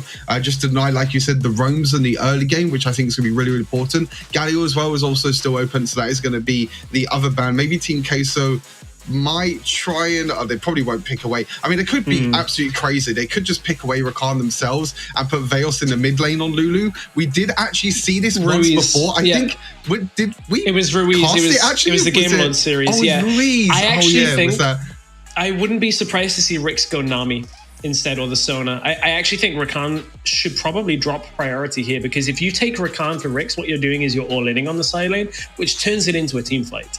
If you send 4 people to one side lane, true, Team Queso will respond. So from what I'm kind of seeing from yesterday's games as well, it needs to be defensive rather than offensive if Rix are going to go for that kind of play style. But I might be wrong. You're the analyst here, so Rakan may very well get picked up here, and I'll be left eating my words. No, you could be right. It could be Nami and Sona just to maybe help with the heals and shields. Seraphine is still open as well, so they could do pretty much the exact same as what they did yesterday with the Seraphine Sona, and it kind of acts as the same thing as before. But it's going to be Orianna picked up for Doom down in that Dura lane. So Clue now going to be waiting and picking his support for his final one, and it is going to be that Nami, as you mentioned. Download complete. If anybody wants a coach to face Rix, I'll do your draft phase for you. Not really. I've got to stay independent on that one. Rix, I think that makes total sense. Is what we saw them look very strong with yesterday. Now Team Queso, what's it going to be? Mid lane to round it out, we think? Yeah, potentially mid lane. It's going to be the Garen again. So they've just gone for this beefy front line with Corki in the backline, with Lulu in the backline, and now they have Olaf as well on Andrea. So it's just, again, I kind of mentioned it in my key points from game number 1 in the previous series, beefy front line, Garen, Wukong, they're going to be right at the front, they're going to be crowd controlling, they're going to be doing a lot of damage. And to be honest, again, with an AP carry on the side of Rix, it's going to be really hard for them to actually burst through the front line of Team Queso with Garen, with Wukong, obviously Lulu as well. Lulu doesn't even have to ulti Olaf the whole time. If you maybe combo it with the Wukong, you can maybe even ulti the Garen as well as a frontline tank. It's going to be really, really hard for Rix to try and break through this front line. It will be in a straight up fight, and I think that's where Rix are going to actively avoid that. I think they're going to try and opt into very small skirmishes where possible. What I will say is Team Queso have done a good job against the teams that have tried to play this style against them. They've done a good job at slowing people down and actually bringing them into fights. That's how they've turned the 2 games that they fell behind in, is saying, okay, no, we won't drop those skirmishes. We won't let you fight us on the side lane. You have to come to us in order to play around our comp. So this is a really interesting draft. It's basically everything we've come to expect from both teams. Rix, they want to play the side lane. They want to play those skirmishes. They've looked dominant, smothering teams with this playstyle. And Team Queso have said, we can put everything into Andre on this Olaf with the Lulu, with the team fight comp. This is exactly what we promised you, and we're going to get a really exciting game 1, I hope. Yeah, it's going to be really, really exciting because, like you said, Rix, we know that they love to roam around the map. They like to make these early game roams and try and play more of the macro play, because we saw yesterday against Formulation as well, Snitch is going to be taking a little bit of damage in the mid lane. But Formulation, they tried to take it to Rix yesterday. They were like, okay, we're going to try and team fight as much as possible. We're going to try and catch you off guard. Rix were like, okay, we're just going to win 4 versus 5 fights, and we're also going to take towers on the opposite side of the map as well. And fan vote is heavily in Rix's favor. So like you said, probably all the Snitches chat is also in this chat as well. They're all voting for Rix as well. I know Rix and Team Queso, all these players have a lot of fans, and it's a great way to end the last chance qualifier as well. I think for the side of Rix, just coming back from their kind of disappointing grand finals against Game Lord, and also Team Queso that we saw, was it, they got knocked out by Formulation in the WREC main event, and they even got knocked to lower bracket by Rix as well. But they've come back and they've been looking a lot stronger on this new patch. They have, and I think that upswing started around Purge, where they had a really good performance. Then this patch on top of it, we're going to see whether this first gank attempt from SC7 works, as Veus does get baited a little bit forward. He knows that Andre is here though, and as soon as that axe comes over the wall, Rix think twice about it. Don't want to get baited into these fights. If you give the Olaf the early game lead, it's going to be real tough to play against it in team fights. Yeah, you really don't want to do much. It seems like both supports are also having a 1v1. Methanaut versus Clue, the support 1v1s, that it will be actually Team Queso that have the bot lane advantage at the moment with this Corki Lulu. They're going to allow Andreas to walk to the bot side of the map, take that Rift Scuttler, but also on the other side of the map, SE7 is just going to be able to trade the Scuttle Crabs early on. But good start by Team Queso in this dual lane, which sometimes we say is kind of I wouldn't really say a weakness, but they might be looking for a tower dive. They're looking for a dive here. Polymorph comes through, forces Clue to flash away. Aqua Prism lands, and is it enough? No, there's no turret aggro. On top of it is Andre. That's a good trade back in exchange, but it's a double kill going over to Queso. It wasn't a trade back, it was an executed. Oh, that's terrible for Rix. I thought perhaps they'd at least got away with something from it, but they didn't put damage down onto Joey. No auto attack, no ball, no wave, no nothing was hit onto Joey at all there, and he will get executed, which means that Andreas, we spoke about it already, he's got 2 kills already. He's going to be about, over 500 gold lead already. We can see this tower dive again. Great tower aggro, I have to admit. Methanaut auto attacking first, make sure he takes the tower aggro, then walking outside of tower range. Joey then auto attacked after Methanaut went out of tower range, making sure that Andreas doesn't take any tower shots at all, so he's able to run on top of Doom and Clue and get the early advantage. And now you can see the lane swap already. Doom and Clue are like, okay, we've had enough in dual lane. Let's go to the mid lane. Let's see if we can have a little bit more of a calm, relaxing time, because that tower dive in a dual lane, I really didn't expect that much aggression from Team Queso, but it's worked out wonders for them. I don't think Rix did either, and it's because not a lot of teams have done this. Like, very few teams have turned their attention down to Doom and Clue in the beginning of the game, and I think they've had quite a few series where they've just not had attention, and it's mostly been played up towards Random, up towards Snitch, and this time we can see it pays off and gives Andre a double kill to start this game. Now it's Random going to put damage down onto Acolyte, but we know with his flash available, Wukong is still fairly safe in this lane, and we head into our neutral objective spawning, and I feel like this is a really good start. If Andre can get this first item in time, this will be a big spike for Methanaut and Andre to combo up with these neutrals. Yeah, it looks like he's going for the Divine Sunder as the first item. It's a little bit more of a tankier build. Sometimes Andreas likes to go for 24s, but he's going in top. Cyclone already. Random forced to flash away from his own team, or I would say team, but there's no one there. There's nobody to help him, and Team Queso are all over Rix in this early game. Yeah, they're just going to go straight for the Rift Herald as well. I was about to say Olaf going for a more tanky build this time, which is quite surprising because when we've seen Andreas play Olaf before with a Lulu, he likes to go for more damage because you have the extra shielding, the extra health and everything that you can get as well. But Joey and Methanaut are trying to contest this dragon as well. Joey has package. This could get a little bit scary. Snitch is low as well. Yeah, I don't think he's actually going to commit into this. He's going to stand on the ball though, knows that his package will be available. And the damage is going to not do enough to keep Joey alive as he packages towards Rix's side of the map. Rift Herald was dropped in middle lane, and Andre is going to go and try and finish that off. Still 900 health on it though, but look at how fast Olaf's just going to eat through this. Acolyte's here as well with Methanaut, and this is an attempt from Random to keep this alive. Does manage to get the riposte to absorb a lot of what Queso were putting out on the back end. This early game, a lot stronger out of Queso than perhaps I was expecting. Yeah, Random has the Divine Sunder already as well, so his lunges from his first ability is going to be able to heal up as well over time. And SE7! It connected, but I don't think you want that. Now you're going to run right into Joey, who Valkyries forward, flashes on top of SE7. One more auto should do it. Andre's going to get the kill. I mean, that goes from bad to worse. The Snitch now is going to pick up one kill. Can he reset onto Andre? Can't quite close the distance. Andre plays it smartly, backs himself away. Rix, they're getting a few kills here and there, but they are struggling against Team Queso early on. Andre must have so much gold. He hasn't gone back at all. There you go. Divine Sunder picked up straight into the armor boots as well. And this Olaf is getting more and more scary. We said this before.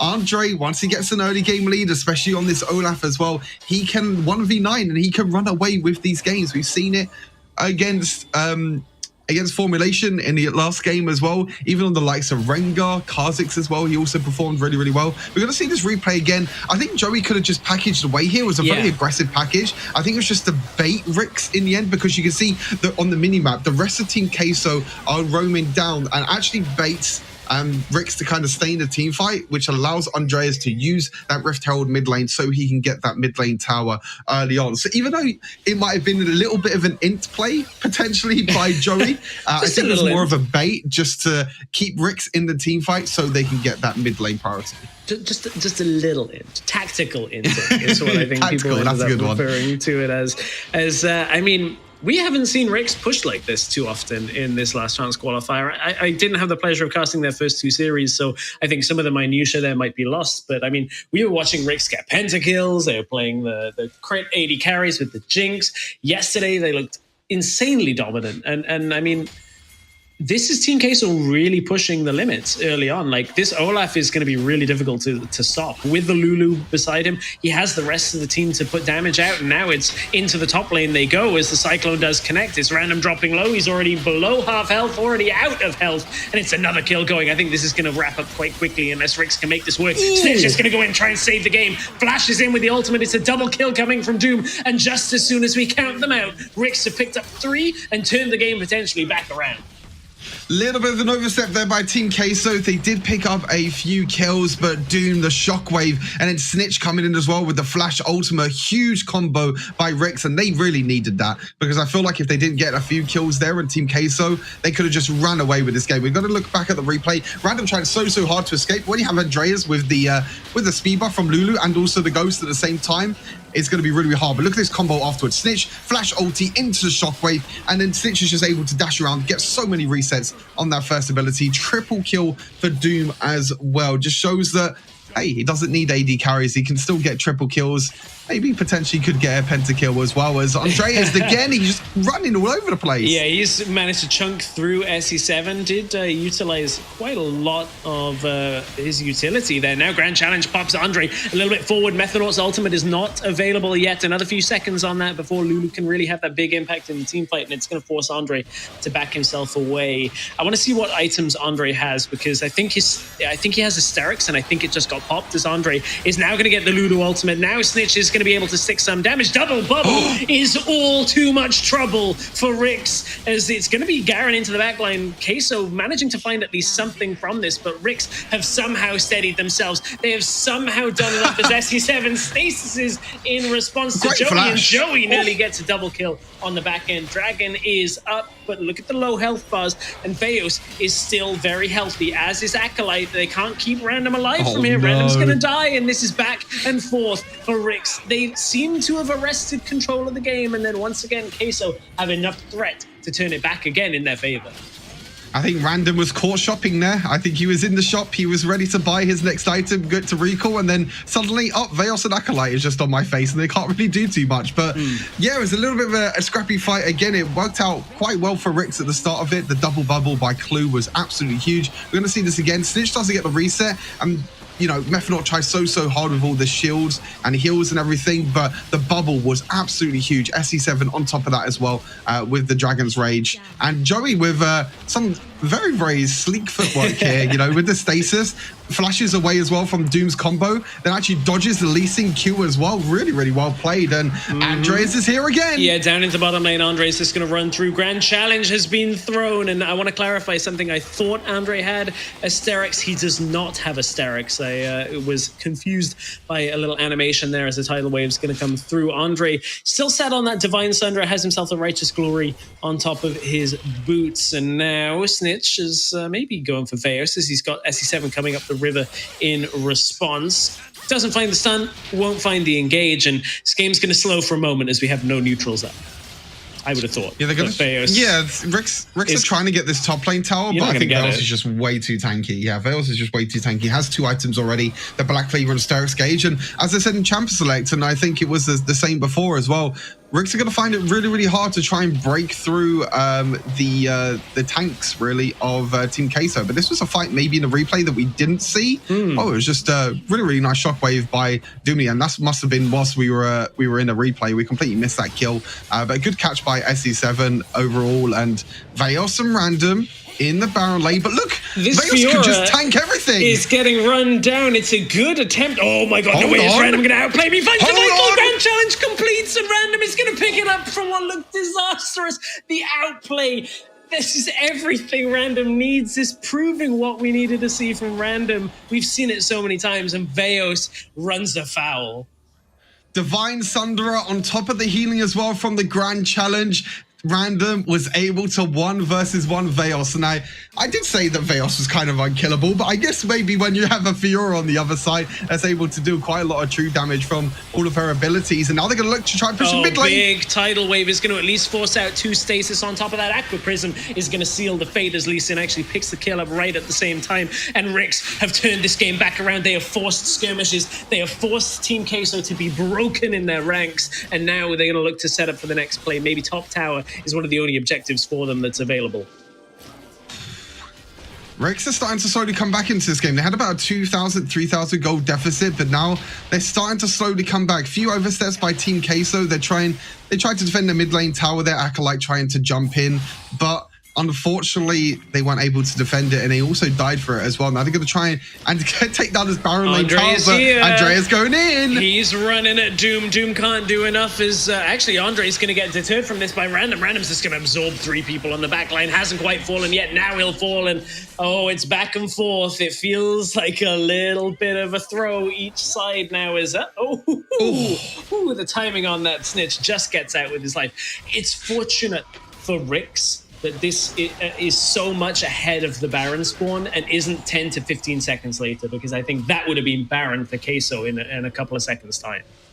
I think what we like to call this is it's a bit of a fiesta of a game. It's a little bit of a fiesta, but you can see the tower dive here again. Snitch trying to jump onto the back line, but actually double stasis bought by Joey and Methanol actually delays Snitch by quite a lot. Acolyte trying to go in to defend the tower as well, but the Rift Tower was able to take it away. But then straight after this as well, they tried to rotate that into the Baron lane, but because Veos was so tanky, Andreas came in as well. Methanol, I think, flashed and ultied Andreas as well to actually save him in the end, was able to come out on top. And now they're going to try and go over to this next dragon. It's going to be Mountain Dragon. Currently 1 dragon apiece. Ricks has the Infernal Dragons. They are going to be having the scaling damage, but honestly, Team Queso have the Carl Dragon. I think with this comp, it's going to come in handy. The Cyclone hits multiple members of Ricks, and that's already clue out of this fight. Methanol on the backline, though, has to deal with Random as into the rest of the mix. Andre runs, Random flashes himself out.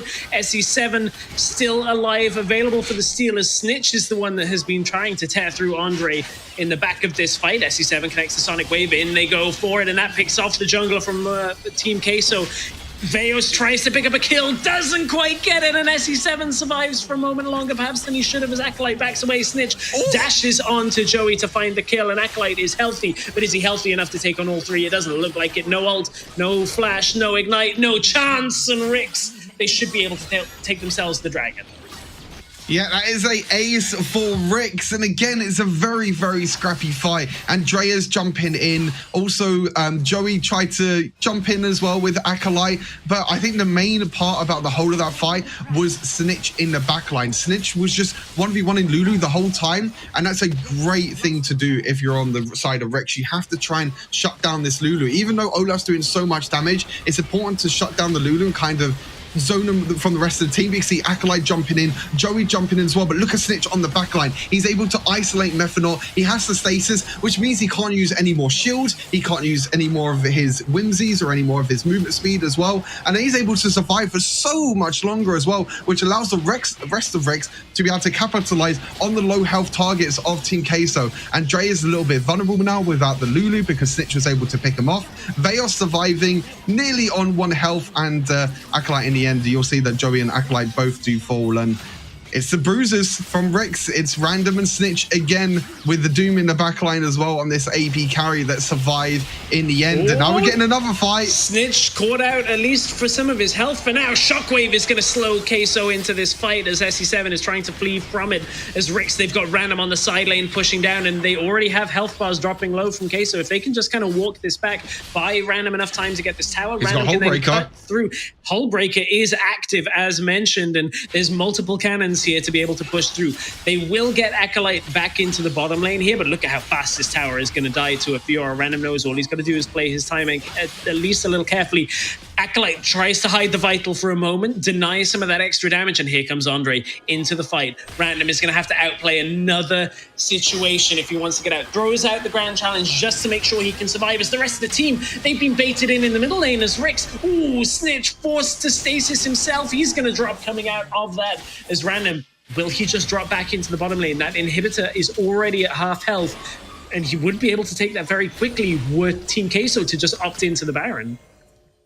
They all started with that mid lane fight where Andreas was able to pick up a kill, and then they tried to look to go towards that Baron, but they were so low on health. And also you saw Random up in the duo lane as well. He took that tower to half health with Hullbreaker, which is absolutely disgusting. You can see Random now has 4 items: Blade of Rune King, Divine Sunderer, Hullbreaker, and now Mortal Reminder to cut all that healing from the side of Team Queso.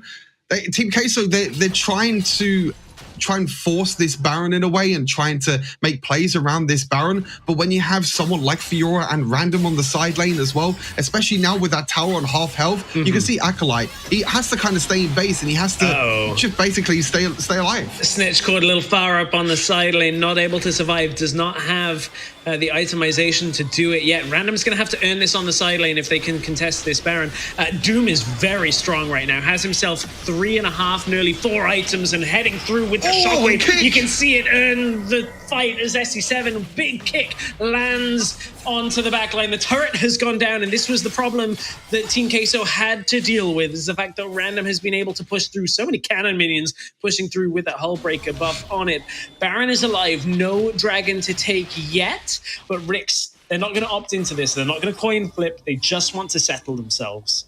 Snitch overstepped in the Baron lane, got caught out himself, but I mean, Team Queso were trying to force a fight straight afterwards as well, even when they were quite low. This is the second part of the fight. This is after Snitch got caught, so it's basically a 4 versus 3 situation. You can see Team Queso want to go in, but SC7's kick with the shockwave, huge, actually picks up Methanol on the backline as well. Joey's trying his damn hardest to do a lot of damage in the backline, but it's just not enough. And it turns into WREC actually taking the dual lane tower, which means they can now try and turn towards the Baron. Yeah, although this is a little bit of an overcommit because all of Queso are alive. This is risky for WREC as the double TP is going to come in from Queso as well. That's already Random dropping from this fight as he's got himself the Guardian Angel on Andre, and Andre's going to try and get that Queso. I think you're going to be able to do it. Double kill already from this as Olaf is running rampant. This was the team fight that WREC could not afford to take, and now it's all about how much pressure can be created through the bottom lane as Snitch has got to try and stop a few of these recalls. SC7 is going to slow through the middle lane, and it's going to deny a Baron attempt. It's Elder, though,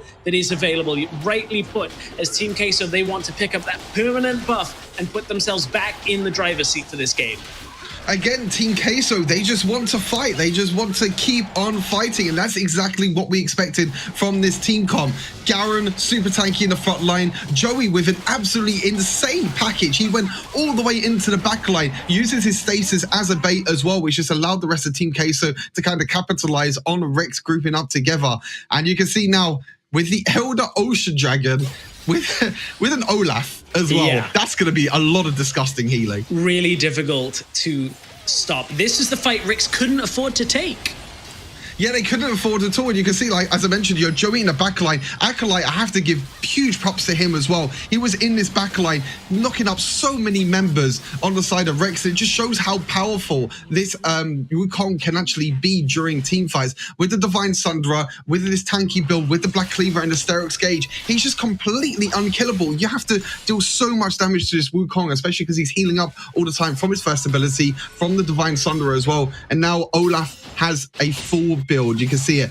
It's Spirit Visage on top of Ocean Elder as well.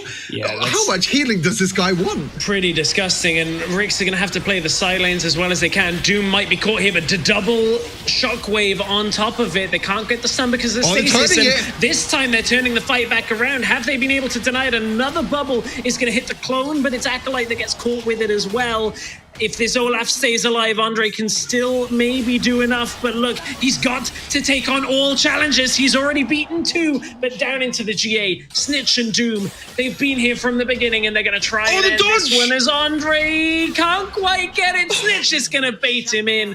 Joey is back in the base. REC have been able to weather through the team fight once again, and now what is the next play for them? They cannot go for any major objectives. Joey will be able to defend, but REC need to reset this and try and somehow earn themselves the Baron eventually.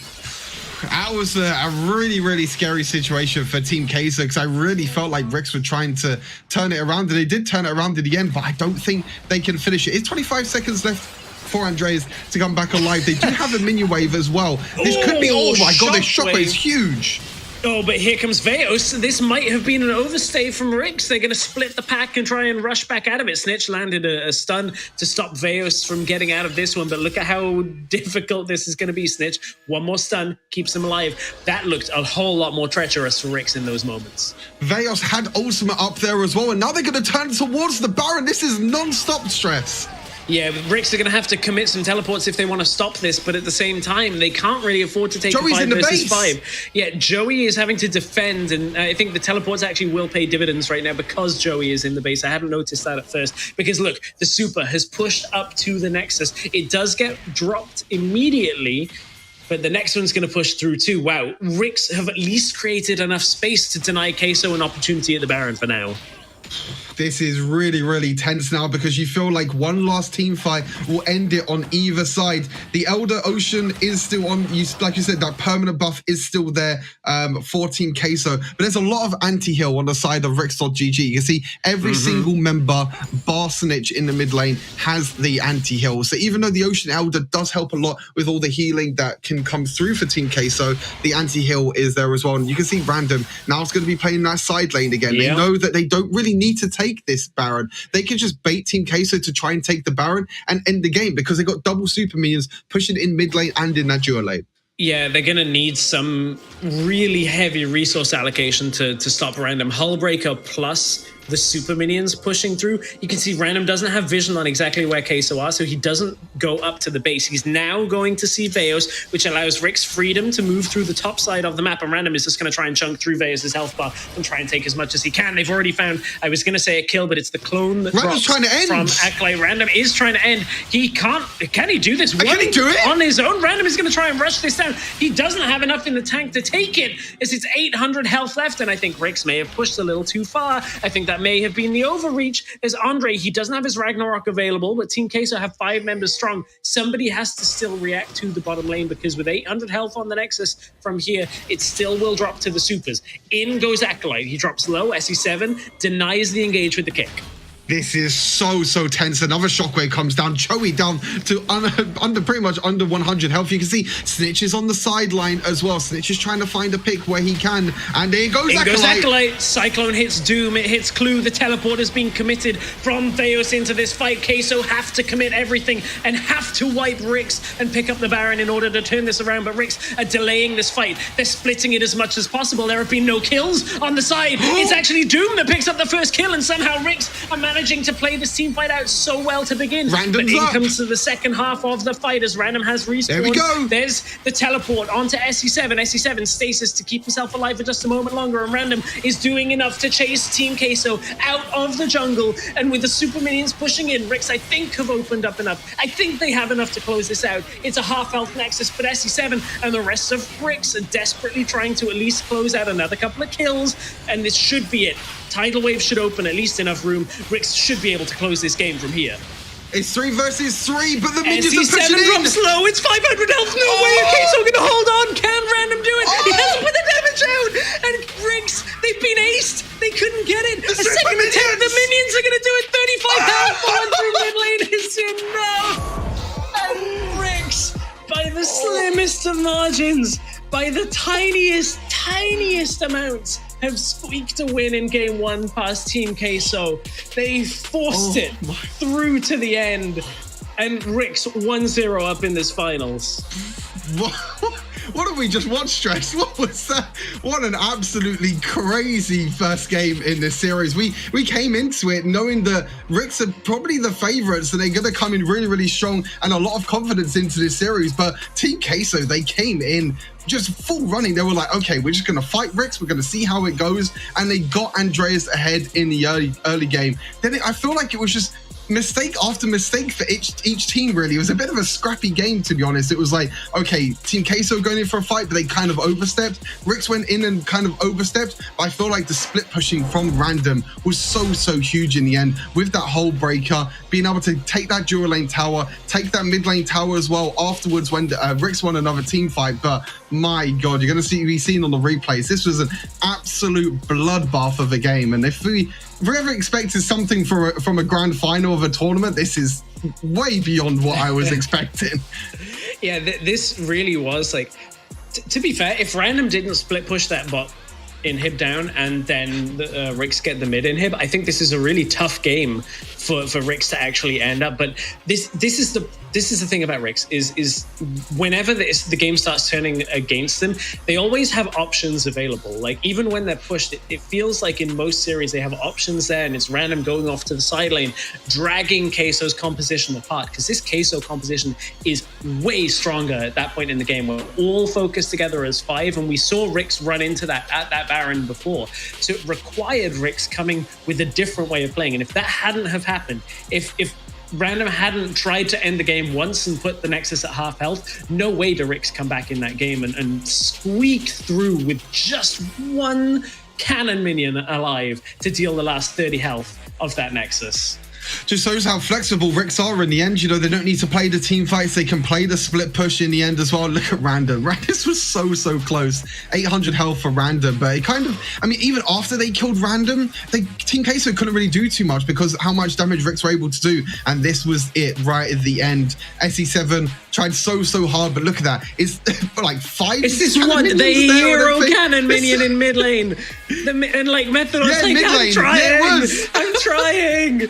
Can't quite kill it. The glitter, the attack is in the air. Oh, wow. Wow. You're not going to get close to the game. That came down to a slim margin. Wow. Yep.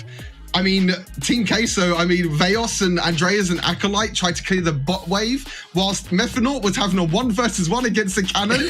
He actually kills it. He kills the cannon, but the cannon auto attack still goes through, and that's enough to end the game. I don't think I've seen a closer game of Wild Rift than what we've just seen, and it just comes down to the tiniest of margins of one cannon minion diff. Look at these damage scales. I was like, oh, people did like a regular amount of damage. And then you realize that like we're looking at everybody other than the supports doing over 20k, like multiple 40k damage deals because of how late this game went. Oh my goodness. Holy.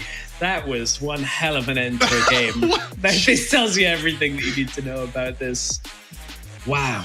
Oh my, yeah, it was a back and forth game. You can see Queso, they did have the early game lead, and then Ricks came back into it as well after Team Queso overextended a little bit. But look at that graph right at the end. It just went from Team Queso having a 4.5 goal lead to right down to where Ricks were able to win it in the end. But over a 50 kill game in total, nearly a 60 kill game after over 25-minute games, I think it was in total. And give me more games. Give me 2 more games of that, please. Just give me more. It just gives me more and more hype because both these teams are going to Barcelona as well. And if this is anything of like, it's just kind of like a preview really of what Barcelona is going to be like. If this is what Barcelona is going to be like, skip me ahead to May. Get me there. Get me there. Just keep giving me these games. I don't mind that they're not clean. And as we take a look at the play of the game, it's not a problem to me that they're not clean when it's exciting like this. Like there's method behind what these teams are opting into.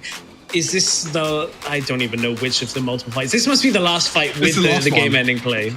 Yeah, this is the last one. This is where Team Queso realized they were in a 4 versus 5 situation. So they try to engage, they try and go in, but Doom does so well in the backline to survive and actually does so much damage. I think Doom actually played really well. We didn't really speak about him too much, but he was doing so much damage on this Orianna in the end. Veos tries to flank in the backline. Eventually, Doom does fall, but it gives them enough time for Random to respawn. Stasis from SE7, then the teleport comes in from Random, and then this is where it ends the game as well. Honestly, I want to look back at this in 0.25 speed to see what the actual difference is, because you can see the cannons in the midway. Look, you can see Acolyte and Veos, they focus so much on the bottom side that Methanaut tries to one versus the cannon, and he can't kill the cannon minion in the end. And oh, I mean, my the God. expectation is right? Like, in the sense of the theory being massive stack in the bottom wave, that has to be cleared out, otherwise they'll end it faster than the cannon ever will, just that one little minion. So Methanaut's like, I'll just hold this away. And it's under half a second. If his ability 1 cooldown comes up sooner, or he gets one more auto, the game is saved. It's not Methanaut's fault. There's not a lot more you can do in that situation. Yeah.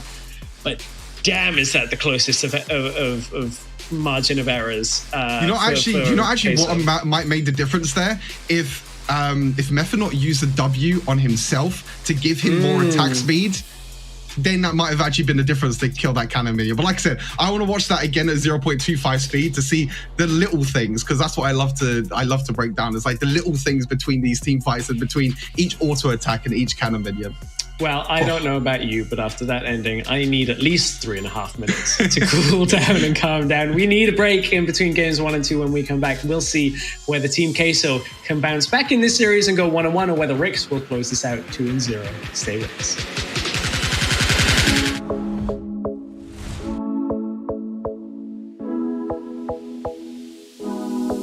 Frozen over, stuck in time, out of breath in my mind. Is this how it will be when you promised it's you and me?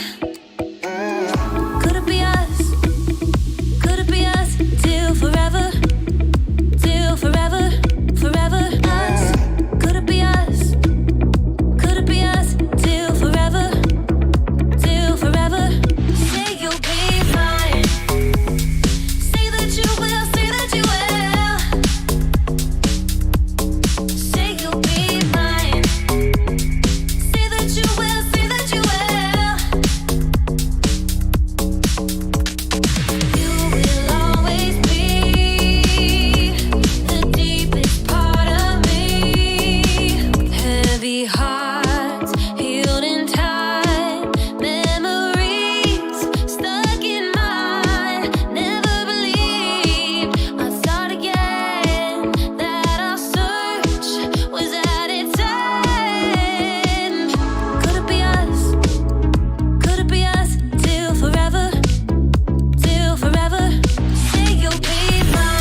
I breathe fire. Your eyes so bright, the dark will guide us through the night. Bye, bye, my love, I'll shine for you. You ready?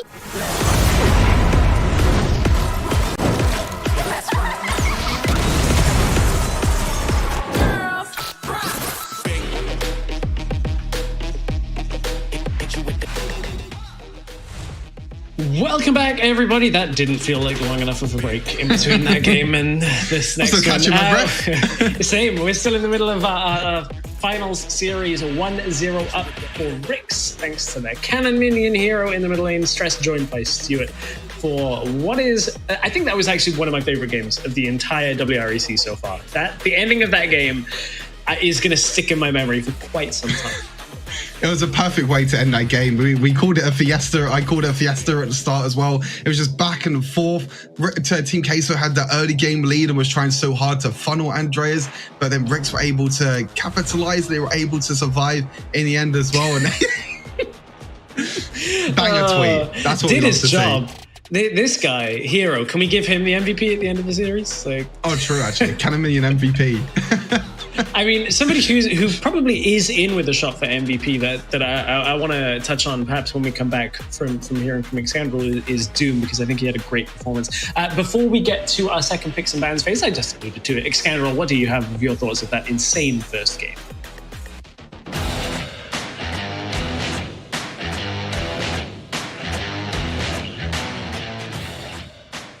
Thank you very much, Stress. Yes, and I think specifically Andre on Olaf, I mean, this is something that gets banned away from him time and time and time again, and WREC led it through, almost paying the ultimate price for the loss of the game. Andre and Olaf is one of his most iconic champions, and, you know, along with Vex in the European scene, they're the two kind of the horsemen of the Olaf apocalypse. They both are incredibly gifted on this champion, and I think letting it through is a little dangerous. And you could see that he's able to adapt the way he played the game, focus bot lane initially, tried to put Doom behind, and also managed to, you know, give himself a platform to snowball, which was working for a decent amount of the game as well.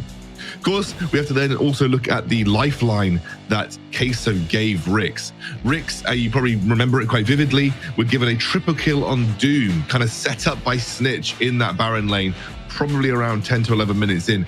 And that triple kill is exactly what gave WREC the necessary gold on Doom to be able to then carry through these late game teamfights. From that point onwards, it really felt like Doom was punching with an extra set of boxing gloves on his hands, because it just looked like that lifeline had been injected straight, you know, gold directly into Doom's hands, and that is exactly what made the difference. And finally, WREC's side lanes. You know, I think something that WREC were trying to figure out that game was what their actual win condition was. So they were struggling to figure out whether it's team fighting through Doom or whether it was, you know, side lane pressure through random. But one thing they did have in spades and bounds was side lane pressure in random, which did allow them to pick up that early inhibitor tower on the bot lane very early on, which ultimately, as we saw from the minions, proved to be the undoing factor for Team Queso in the end. So, I'm going to hand it back over to Stress and Stuart and get into our second game of this series. Oh boy, let's get ready for game two. So yeah, I mentioned coming into that, and we heard Xandral talk a little bit about Doom. I think that was actually probably the strongest performance I feel like out of Doom outside of the pentakills, because I think they stick out for a different reason. But I think like this is one of the first times where I'm like, okay, Doom is this like solid rock that was unmovable in these team fights. Like as soon as he got ahead, he was taking a lot of farm, holding team fights, like had damage output on these mages. That I think this was just like the most solid performance I've seen out of Doom so far. I think probably his strongest AP carry performance. Yeah, that's fair. Definitely. I think that's kind of how you can put it. I mean, he was just surviving for so long. It probably was the help of Clue as well at the same time, with the bubbles and the tidal waves as well that he kept on landing. But yeah, Doom in the end, really solid performance on the Orianna. Interesting enough, Team Queso decide to stay on red side. So we might be seeing, you know, the same bans, maybe not the same picks as before, but I don't think Team Queso want to leave open this Fiora or for random. No. You know, we saw from the last game when if he can get Hull Breaker, if he can get into a side lane, it's so hard for anyone to deal with Fiora. And this is kind of the power of Fiora that we saw coming in really to the last chance qualifier. And even coming into this patch as well, even after the nerfs. So just proves that if Fiora can get a little bit ahead, if Fiora can just stay on the side lane with the Hull Breaker, with the Divine Sunderer, then he could do quite a lot. Olaf's getting pinched, I think, as well here. Ooh, it's going to be the Lulu. Okay, so trying to say, okay, we'll ban the Lulu. That way you don't get the Olaf. You also don't get the opportunity to put Joey on Vayne. It's kind of a double hitter. We haven't seen Queso putting Joey on Vayne since, I think, week 2 of the open bracket or something like that. It was like a very long time ago. There goes the Fiora you talked about. So Graves is up. It was Rick spanning it in the last time. Gragas is up. There's some other stuff that was banned, and I'm trying to remember what else was not available in our last game. I think it was Graves and Gragas, if I'm not mistaken. I think so, there were the other 2 bans, if I'm not mistaken. So yeah, instead Rick's going for the Lulu ban, which I think is fair because Yuumi is disabled as well. Normally Yuumi is the other option that Team Queso would go for. We've seen teams ban Yuumi and Lulu away from Team Queso. It's like, okay, we don't want to use the funnel onto Andreas, but Rick's kind of get a little bit of a help, I guess, from Yuumi being disabled, but they will go for the Graves first pick. We have seen Snitch play it in the mid lane. We've seen Random play it in the barrel lane, so a bit of flexibility as well. But there we go. Gragas being put onto the side of Team Queso. Again, another flexible pick for Team Queso. We've seen Andreas play it in the jungle. The one shot, I think, with Yuumi springs to mind with Team Queso, which was disgusting. Veos has also played it in the mid lane, so we'll have to see where that goes, who that goes in the hands of. Galio picked up alongside that Gragas. And the one thing I think that's really interesting was it was game 1 that Rick spanned the Graves. And now, of course, they want to swap it out, which implies to me like they have what some teams refer to as like floating bans, where it's just like there's nothing specific going into game 1 that they wanted to take away. And now that they've seen what Queso are doing, it allows you to kind of just bring some of these picks that you banned out in the last game onto your own team, where you know that they're strong, like the likes of the Graves. And it's going to be Graves Olaf taken already, so likely to be Olaf out of the jungle. But we have seen, I feel like Snitch might have played it, but I know Ruiz played it for sure out of the mid lane. We've also seen it top lane once or twice. Yeah, again, another flex pick for Rex. Most likely will be in the jungle, though, to be honest. But we've seen Rex pair Olaf with Nami before, which is not really the best pairing. It doesn't give you a lot, but there you go. Straight on cue. There's a Nami as well. So it doesn't work as well as Olaf Lulu or Olaf Yuumi, but it still gives you the extra heals. It gives you the slows as well from the auto attacks, and also the tidal wave can help Olaf jump onto the rest of Team Queso's lineup, which starting to become a really, really strong team at the moment for Rix, and a strong lineup with the support being picked as well. Now it's going to be seeing what Joey picks up, and it's going to be a Varus. So priority in bot lanes on either side. The Varus and Galio picked up, and also Nami picked up for Rix. Yeah, that Varus has looked good for Joey yesterday. He was picking up the double kills in team fights very effectively, using it to their advantage. And last game, Queso really put themselves on the front foot through the bottom lane. Like Andre came down bottom, pushed Doom and Clue to the limit a little bit, and that was really what started the game badly for Rix. On Rix's side of things, where we can go on the ban phase now, it's Corky gone, so Rix need to find a bottom laner for themselves, and I wonder whether it'll be junglers they continue to go to, because it's likely to be Galio support Gragas in the middle lane, but they are flex picks still. Yeah, I think Rix will probably ban some more junglers just to maybe pinch Andreas' pool just a little bit more. But we've seen that Andreas could even pick Rengar if he really wants to. And we've seen that before. The Kha'Zix being banned away. No surprise, really. We've seen how strong Andreas can be on Kha'Zix. Maybe another jungler as well. Team Queso maybe will ban the Orianna here. It was really, really strong in the previous game. You know, with Ziggs still open as well as kind of the AP carry. That is also still open. So I think one of them two will most likely be banned here on the side of Team Queso. And the Rix are probably going to look to ban a jungler, which means that Team Queso, they'll probably pick their jungler maybe on R4 and maybe leave that flexibility of maybe, you know, Gragas going to potentially the Baron lane or the mid lane, and leaving that kind of counter pick really for Veos in that mid lane. Actually, Darius, interesting enough, is going to be the ban away from Rick. So yeah, not pinching Andreas' pull too much. Kaisa being banned away from Team Queso. So now it's going to be what Team Queso want to leave as that last pick. Olaf, Orianna's up for Rix. Yeah. Right? Like, I'm not dumb. Like, I think Rix will just opt into to Orianna as their pick here. So the Kaisa one for me, is a little bit strange. There's going to be Andre picking up the Lee Sin, so we've seen some good performances from Andre on that pick. Now we get to see likely Orianna, and then wherever Graves is going. I'm going to guess that they'll put Graves in mid again for Snitch, but it really does just depend on what blind pick they want to pick up for Random in that case. Yeah, I mean, Graves can do pretty well against Gragas. He can just keep brawling Gragas in the early game. Gragas can sustain with all the healing that he gets from his passive, but to be honest, it's not going to be enough. And Orianna is going to be the pickup again here for Rix. Don't know why really that Team Queso banned Kai'Sa. A little bit interesting to be fair. I can understand obviously the core key obviously does quite a lot of AP damage, and when you have Graves and Olaf, that's still completely fine. But Kai'Sa ban, a little bit of an interesting one. I think Orianna ban might have been a little bit safer here, and it is going to be Garen. So possibly Garen mid, Graves top. It could also be the other way around as well, but I think they're going to want to put Random on that Graves in the Baron lane. I think Graves, I think Random is a lot more comfortable on Graves than Garen, and also we've seen the Snitch on the Garen mid lane as well. So now it's going to be on the side of Team Queso. Maybe they want to put Gragas in the top lane against that Graves, which most likely won't be, and it will be Renekton up in the Baron lane. So Gragas in the mid lane against that Garen. We're playing rock, paper, scissors though. Pretty much, yeah. Because both teams could just assign different solo laners and be like, and what are we doing when we get into game?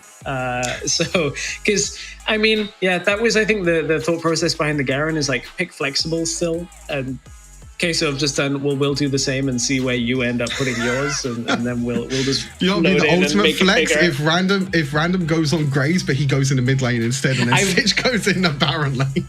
Might happen at this rate. This is the thing, is like we've the solo lane meta kind of is neutralized at times, where because you can play so many things in both top and mid, it gives you that flexibility. But we'll see when we get into game. I think the one thing that does stand out is obviously Rick's bringing that Olaf. I don't think it's going to be quite as open as the carry as we had for Andre in the last game, where Andre was like supposed to be the one carrying every single team fight. Whereas on the side of Queso, I think they have a few more options, a little bit more on Joey's shoulders, perhaps, with this Varus to start the game off. Yeah, he's got Joey, got Lee Sin as well for the early game pressure as well for Team Queso. Going to be paired with that Galio, Joey in the mid lane, in the Jura lane, as well. So a lot of crowd control, and it's going to be a little bit hard potentially in the early game for Doom and Clue, which might see Andreas go down there again because he's on that early game jungler on the Lee Sin. So maybe we might look for another Jura lane tower dive for Andreas, because Orianna Nami is a very passive lane and doesn't really do too much in the early game. And when you're against, likes of a Varus and a Galio as well, it can be very, very scary. But it's going to be Snitch in the mid lane with Graves and Random in the Baron lane for Garen in the Baron lane, for Random, which I'm quite surprised with, to be honest, because again, as I've been mentioning, I like Random on more of these carry picks, but maybe this game they're just like, okay, Random, you're playing a tank this game. You had too much fun last game. You were the difference. Now let's try and put it in someone else's hands. I mean, Snitch's Graves has looked pretty good as well, so I think it's one of those picks that there was a lot of flexibility there for Rix, and that's how they felt most comfortable coming into this. So it's game 2 of this series. This is a best of 3, so if Rix win this game, they will have the top seeding out of the last chance qualifier for our Barcelona finals. Of course, Game Lord have the top European seeding from winning the open bracket, but these last chance qualifier teams will all be there, the ones that have played today. Random is going to spin through this top lane. I feel like there's going to be some attention coming to Snitch soon with Andre around that middle lane. We'll see whether he actually finds some presence there in this early game.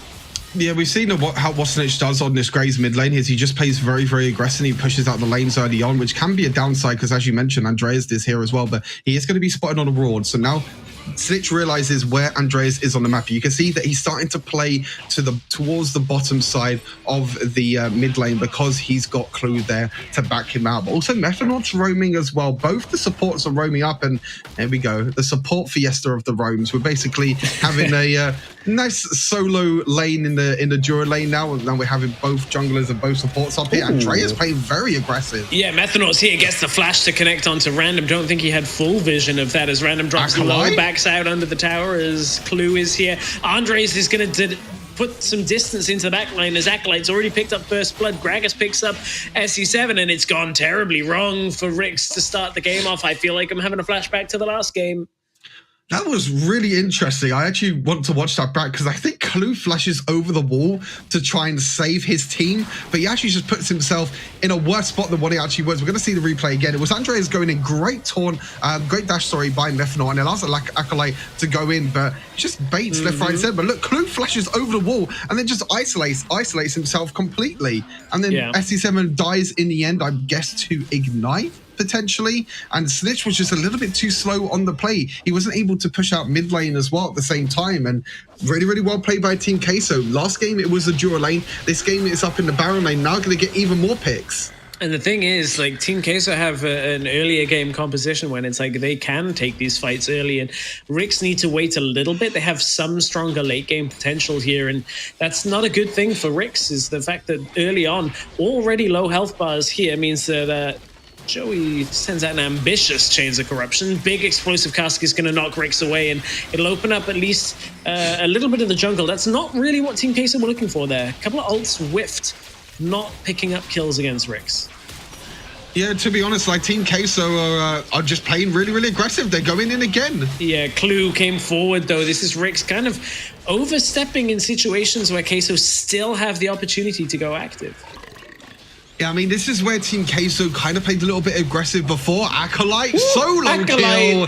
He's going to try and stomp his authority on this game and say, I deserve to be in those tier lists as random 0-2 on this game. There's Garen, you had your reservations, and it's not paying off.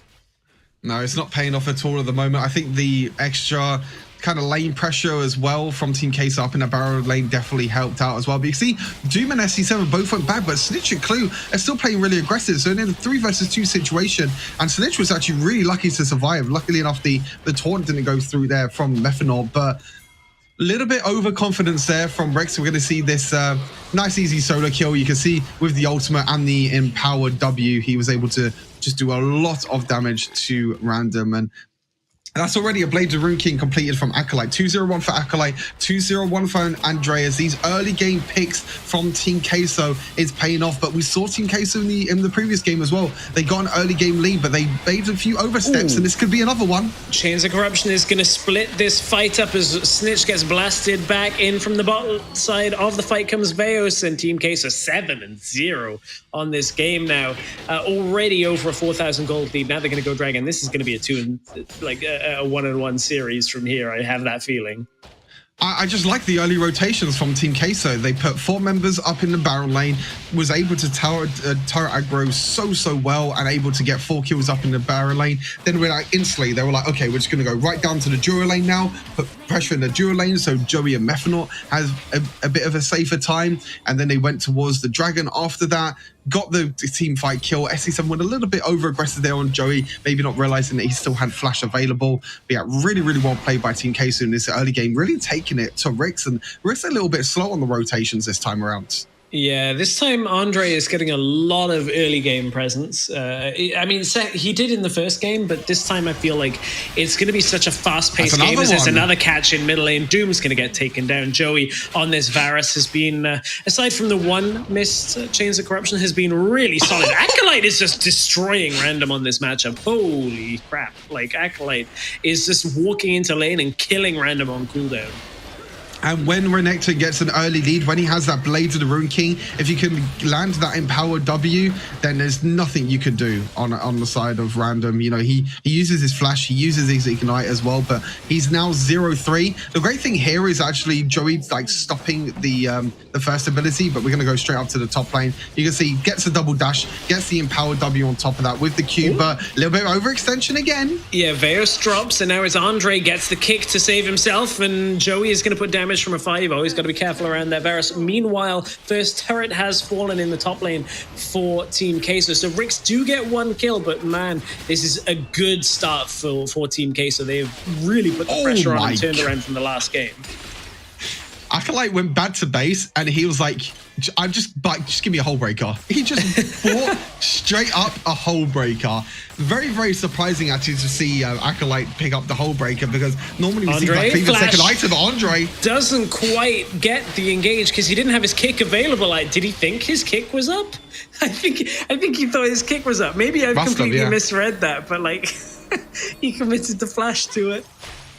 Oh dear. Yeah, the flash was a little bit interesting. Maybe, like you said, maybe he thought his kick was up, but wow, Joey's doing so much damage already. But Acolyte grouping here after he's got Hole Breaker is a little bit of an interesting one. Maybe he's just going to stay in this dual lane for now, and you're going to see the dual lane of Team Queso rotate up to the mid lane. But yeah, Hole Breaker now for Acolyte just makes him even more tanky and even more hard to deal with. But SC7's here. Can Acolyte outplay the 1 versus 2? Yeah, he's going to have to. His Acolyte is going to have to run away as SC7 has the Ragnarok going. Can't quite get the kill in return. Does get it with the Ignite on to SC7 as Random is going to have to fight off Joey from here, and Joey just needs to land 1 piercing arrow. It's all too easy at point blank range. Picks it up as Rift Herald is going to charge through in the middle lane. So good damage. And again, Team Queso just keep advancing this lead. Despite the fact that tiny bits here and there are going over to Rick's, Queso still advance in control of this game.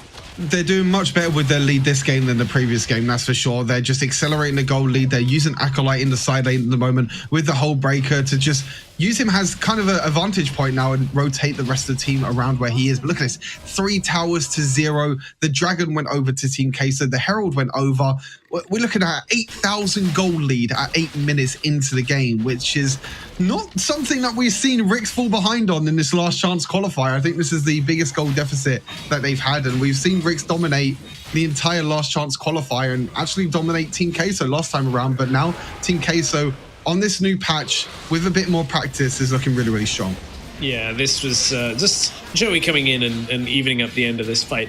Yeah. I feel like Ricks don't have so much of a composition here to turn this game either. I think like this Lee Sin is too quick at finding single targets from Queso's side of things and ending it. That like Doom doesn't have the time to get damage. Snitch, he can't really push out on a side lane himself, and it just means that Queso have a lot of control around these objectives, and Veos is going to get caught for a moment. He's going to try and survive through as the Galio ultimate's going to at least draw 1 in.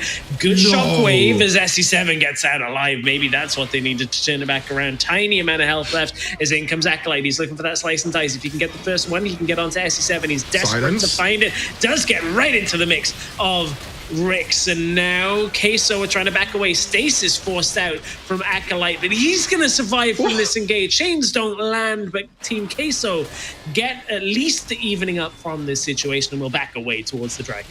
Yeah, they're going to try and take the Dragon now. This is a little bit scary, though, for Team Queso to start this Dragon with Doom and Clue up and available, but they're just going to go in for the fight. What? Andre going to blast Doom and just make sure that Doom is shut out of this game. That was Doom picking up a tier at 9.5 minutes into the game. That's how much Ricks is struggling on this one. Buying a tier this late on while Team Queso are just taking objective after objective, 10k gold in the lead. They do have the 2 strongest dragons, which most players would say are the 2 strongest dragons in the game. The Cloud Dragon for the movement speed, the Infernal Dragon as well for the extra little bit of damage. And to be honest, Ricks are going to really find it hard to try and get back into this game, because at the moment, Team Queso are just running around the map and they're just grouping up together. And I feel like that's really the difference. When Team Queso are grouping up together, they're going to take this second Rift Herald as well.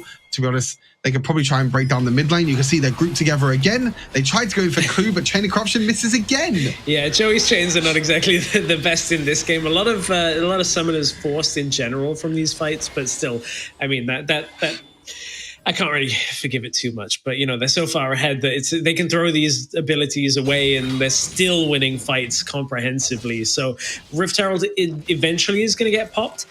That Hull Breaker is just going to allow Acolyte to push through the top, then push through the mid and do anything that he needs from here. I mean, Ricks, there's not many options to come back into this. When it's 1k per minute gold lead accrued, as Methanaut taunt lands onto Doom, easy pick off. They do not have access to their own jungle from the side of Ricks. Rift Herald popped in the bottom lane. Joey basically takes all of Clue's health in one ability. And now it's the push onto the tower as Team Queso. They're low in health, but so are Rix as Joey finds himself a snipe. He's going to go in, duels against Snitch and wins it to pick up 2. Going to look for a third as SE7 moves down instead of towards the arrow as Joey would have liked a third. It's another turret going down. Acolyte pushing through top.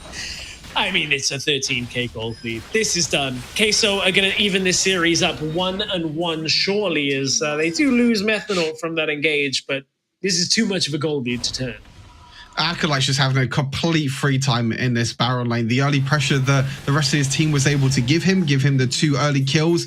And you can't really do much. It's kind of a struggle really with Garen if you do fall really, really far behind in the early game, especially against someone like Renekton that builds Blade of Ruin King as well. So even when you're building tankiness, Renekton's still going to be able to burst through a lot of that health. The tower dive here in the dual lane didn't really go too much really in Team Queso's favor. I mean, it did pick up a few kills, but it wasn't the cleanest tower dive. They did lose 1 member in the end as well. But yeah, you're looking at the gold difference here. Nearly 4,000 gold lead in the Baron lane, 3,000 in the jungle. Mid lane still a little bit even, but look at that, 3,000 in the dual lane as well. Just complete domination. And Andreas as well on this Lee Sin is just running rampant.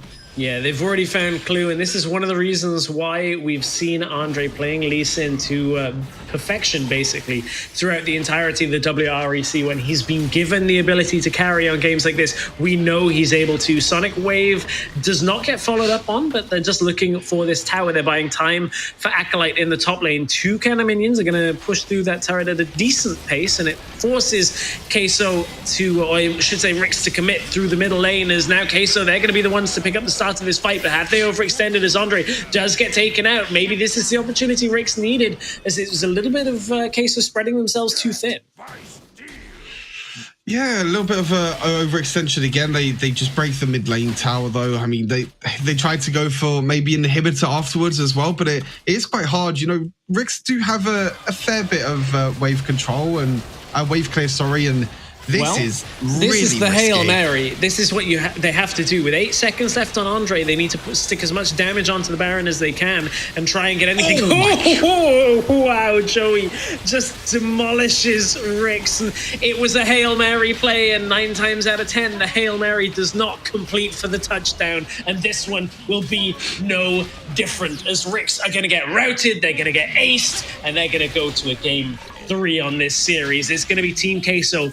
Absolute domination through this game. Rix barely even got a footing on it. And Queso, they're going to take us to a game 3 of this grand final. Really, really well played by Team Queso. They got the early game lead in the first game as well, but they weren't able to close it out. But this game, they used the early game lead. They used the pressure that they got from the Baron lane, from that tower dive. They moved into the Bajura lane, got that tower dive down there as well, and they just accelerated that gold lead so quickly. I think it was like over 1,000 gold a minute, basically, lead that Team Queso got, which, to be fair, in Wild Rift is pretty much unheard of. Yeah, we've seen it a couple of times, and then people bounce back into it. But yeah, no, this one was not one of those games. This one was not a comeback game. This was Team Queso smothering Rix out of this game. And that's the first loss Rix have had in the last Hans qualifiers. Like, we've seen them being undefeated and looking dominant and barely even having to break a sweat to get past teams. And this time, they just could not fight back.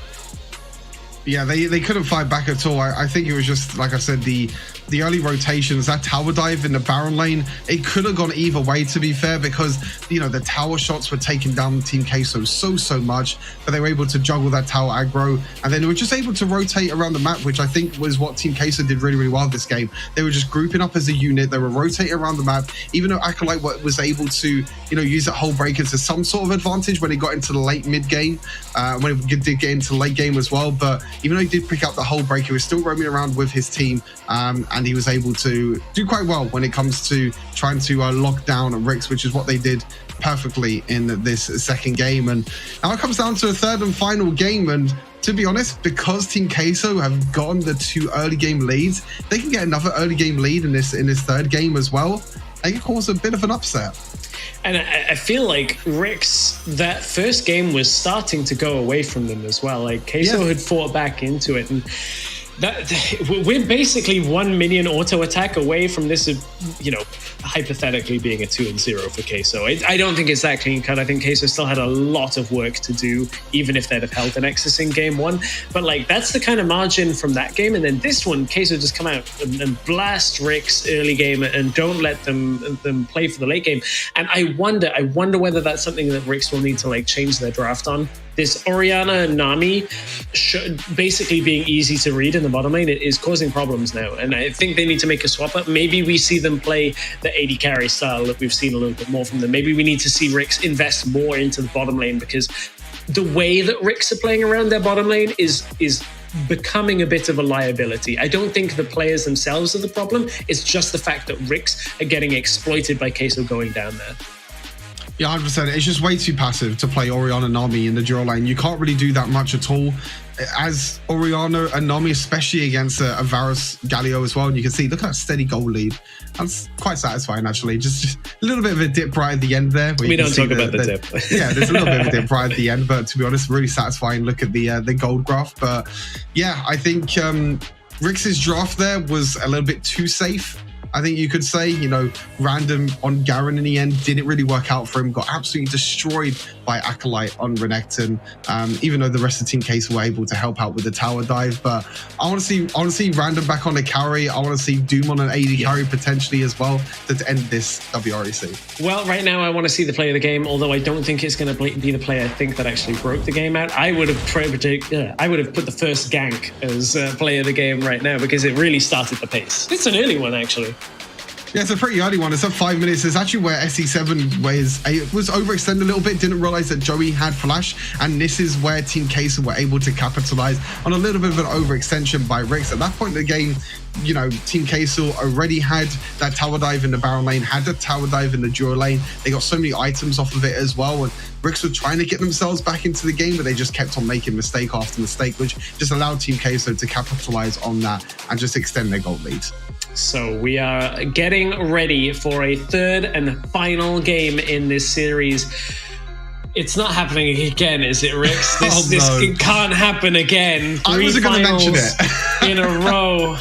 We'll see whether Rix can hang on. Queso have evened this series up with a very good game 2. We'll go to game 3 when we come back from a break.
Welcome back, everybody, to the very final game of the online portion of the WREC. It's been a long road here, and we are going into Game 3 between Team Queso and WREC. And just when you thought it was over with WREC winning Game 1, Team Queso blast them in Game 2.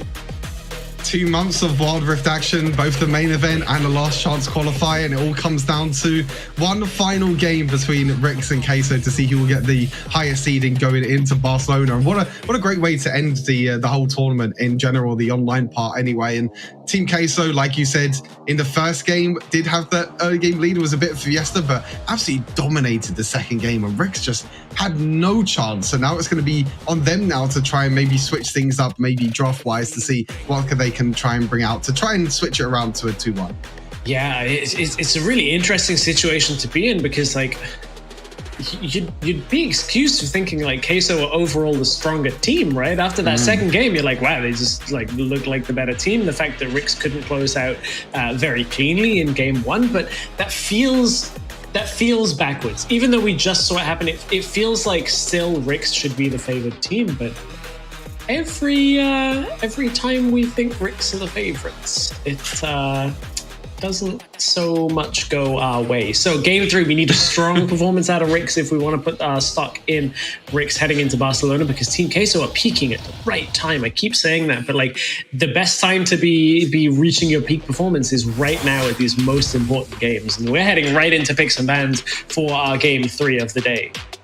No waiting around, straight into picks and bans. Here we go. No snooze it's gonna fests be today. We've got only one. exciting games as WREC and Queso taking the rift for game at number 3. Let's go. So is it going to be same drafts, I guess, again? In the sense of like the Lulu going to get banned out by WREC? I don't think they'll really give so much priority over to like that Lee Sin from Queso. I wouldn't be surprised to see WREC putting some emphasis on it earlier. Yeah, I think Team Queso having an early game draft really benefited them a lot. They had the early game advantage in the Baron lane, the early game in the Duo lane as well, and Andreas on that Lee Sin. They just looked a lot more comfortable on these early game drafts, so I wouldn't be surprised if they're going to go towards the same thing. But so far, exact same bans on either side. Nothing's changed too much, but I'm not too sure if they're going to stick with that Gray's first pick, because even though Stitch did have a good performance on it in the mid lane, it didn't have that same impact as what we saw, as WREC play against Formulation. Yeah, and I wonder whether that's why they banned it in the first game. I wouldn't be too surprised to see them maybe prioritize the Gragas and like flip that, so that Queso will go for the Graves, WREC will get the Gragas from it. I like the fact that Queso put the Varus as their big pickup on their first rotation. So now we get to see first pick. Is it going to remain the Graves? Is it going to be the Gragas instead? Will it be something else? They're going to stay with that strat from Game 1. Game 2, I mean. I think this time though, maybe they might put it in the hands of Random instead, because he really, really struggled in that Baron lane. Garo's already a champion that you really know Random to be. You want him on these heavy, aggressive matchups. The Graves, the Fiora, champions like that. It looks like we get the exact same draft as game number 2. Galio and Gragas going into the hands of Team Queso. Interesting enough, Braum priority. Disengage. For WREC. Yeah, more disengage, but no Olaf Nami this time. Instead, a Braum. And this really surprises me. It maybe, could be paired with Elution down in the duo lane, because that is a very, very aggressive early game duo lane that we haven't really seen from WREC. We normally see WREC play these passive early game kind of, I guess, drafts in a way, but a Jace now. Okay, so that's a weird draft. WREC basically opting back into their side lane presence again. I feel like this is a very similar draft to what they played like a couple of days ago in one of their series, where it was just all about Snitch and Random getting ahead and staying ahead in lane. Varus picked up Team Queso, no surprise there. I think it worked very well for Joey. It was exactly what we want to see from him when it comes to like playing AD carries, and it looked very good. There's the opportunity for WREC to play an AD carry, but with this much AD already in the lineup, this is going to be an AP carry game. So Ziggs needs to get banned now, and as does Orianna. Yeah, potentially. Both going to be banned away for the side of Team Queso. I mean, they didn't ban Orianna last time, which is quite interesting. Wow, interesting enough, they ban away Kha'Zix themselves, Team Queso. I'm not really too sure how I really feel about that. I mean, great. Kha'Zix doesn't do really well. Obviously, doesn't do well against Braum, really, to be honest, because of the passive. If Braum auto-attacks Kha'Zix once, and especially with the empowered ranged auto-attacks from Jace, you can get a nice, easy stun onto Kha'Zix and maybe realizing they don't want to take it themselves. But Sin going to be banned away, so this jungle champion pool is going to be cut very, very slim for both teams. Yeah, very pinched. We've seen, of course, Team Queso taking the Rengar a whole lot. Wow. But that's going to be a Xin Zhao as well. I mean, if Team Queso, they have to assume the Ziggs is coming, right? So maybe Queso will just opt into the Rengar. It worked for them earlier today when they had to play against Formulation Ziggs. It split up the fight, but against the Braum, I think that's way trickier to pull off. I feel like Team Queso definitely have something up their sleeve right now. They definitely got a pick that they know they want to play because they've banned away other junglers themselves as well. Unless this is maybe a Gragas jungle, that could also be another thing. It could be flexed into Gragas jungle instead. It's kind of going to come down to this pick. And be Wukong, so they're going to leave that jungle flex pick till last, which is the benefit of red side. Will it be that Gragas jungle, or will it be, you know, the Gragas mid lane and potentially a new pick that we maybe haven't seen from Team Queso before in that jungle for Andreas? But like you said, Rengar probably not going to be the play because against that smoke screen from Graves, against the Braum passive as well, it's very, very difficult to play Gragas, Graves. I'm completely mixing names up. Rengar, sorry, in the jungle for Andreas. Okay. Yeah, another AP mage for Doom in the dual lane, but this time it's going to be Morgana. Yeah, very long range mage in that Morgana. Not the Ziggs this time around. Now there's some AP coming through. Will Rix opt for a carry jungler? I mean, we've seen Morgana in the jungle, but I don't think it's going to be that. For this it could be, actually. You know, you're definitely right. SC7 has played Morgana jungler twice in the last chance qualifier since the changes, or since the changes. Oh, and they're going to go for Tristana. Okay, so they brought themselves that AD scaling carry. It also has some disengage. So if this is a Rengar now, you're going to get Buster shot away immediately. So now Team Queso have to pivot on their jungle. Oh, Tristana on Doom. I've been watching Doom streams as well. He's been playing a lot of Tristana. And as soon as I saw that Braum pick, I'm like, okay, most of the time you're going to see an AD carry paired with Braum. It is going to be that Rengar, even though we said that Rengar might have a very, very difficult time. You know, you've got the Dark Binding, you've got the Braum as well with the shield and also the passive. You've got the Buster Shot, you've got the Black Shield as well that can deny a lot of the crowd control that Rengar can bring.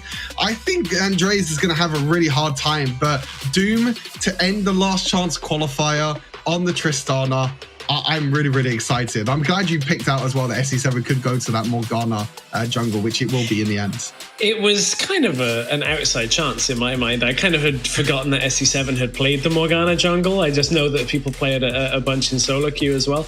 What I will say, though, the one option that Rengar does have is, like, there's not that many tanky champions. Like, you don't have a jungle coming from the tank. You don't have a full tank in the top lane. Like, you've got a lot of options for people to kill. But the thing about that is Rengar takes time to kill lots of targets. So you can't find one impactful immediate kill in a fight. There are too many damage threats to really have that big impact. And Rengar, if they fall behind, may very well struggle here. But we saw Andre bounce back after a disastrous start to their second game against Formulation on this Rengar. Ended up going 9-1 in that game. This is down to it.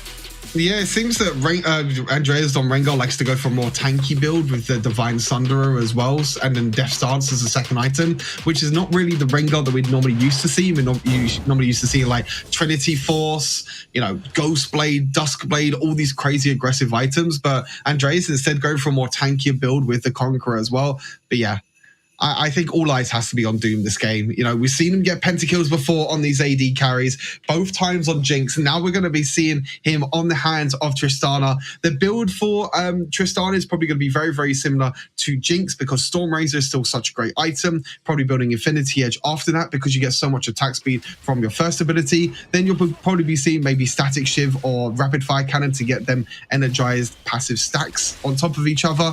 Now we get to see random on this Graves, which we kind of expected in the first game, but instead he was on this on the on the Garen instead, but now he's going to have a lot more of a freer time against Acolyte on this Wukong. Don't tease me about Pentakill. Don't do that to me. Don't sell it up. The last game is set up. It's perfect. Well, Trist is one of those champions that can do it fairly easily with the resets. But I think the difference of why it's Trist and not Jinx in this game, my hypothesis would be the self-peel that Trist has, right? They're predicting the Rengar to come out. They watched the game earlier. They know what's coming. And they just know they have to avoid it and teamfight and scale their way through.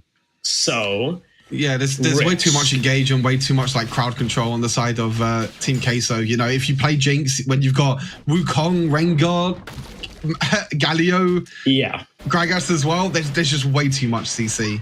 Does not sound like a fun time to have to play. SC7 just healing up more so than the damage he's taking on this Morgana jungle off the Tormented Soil, and will now appear in the middle lane.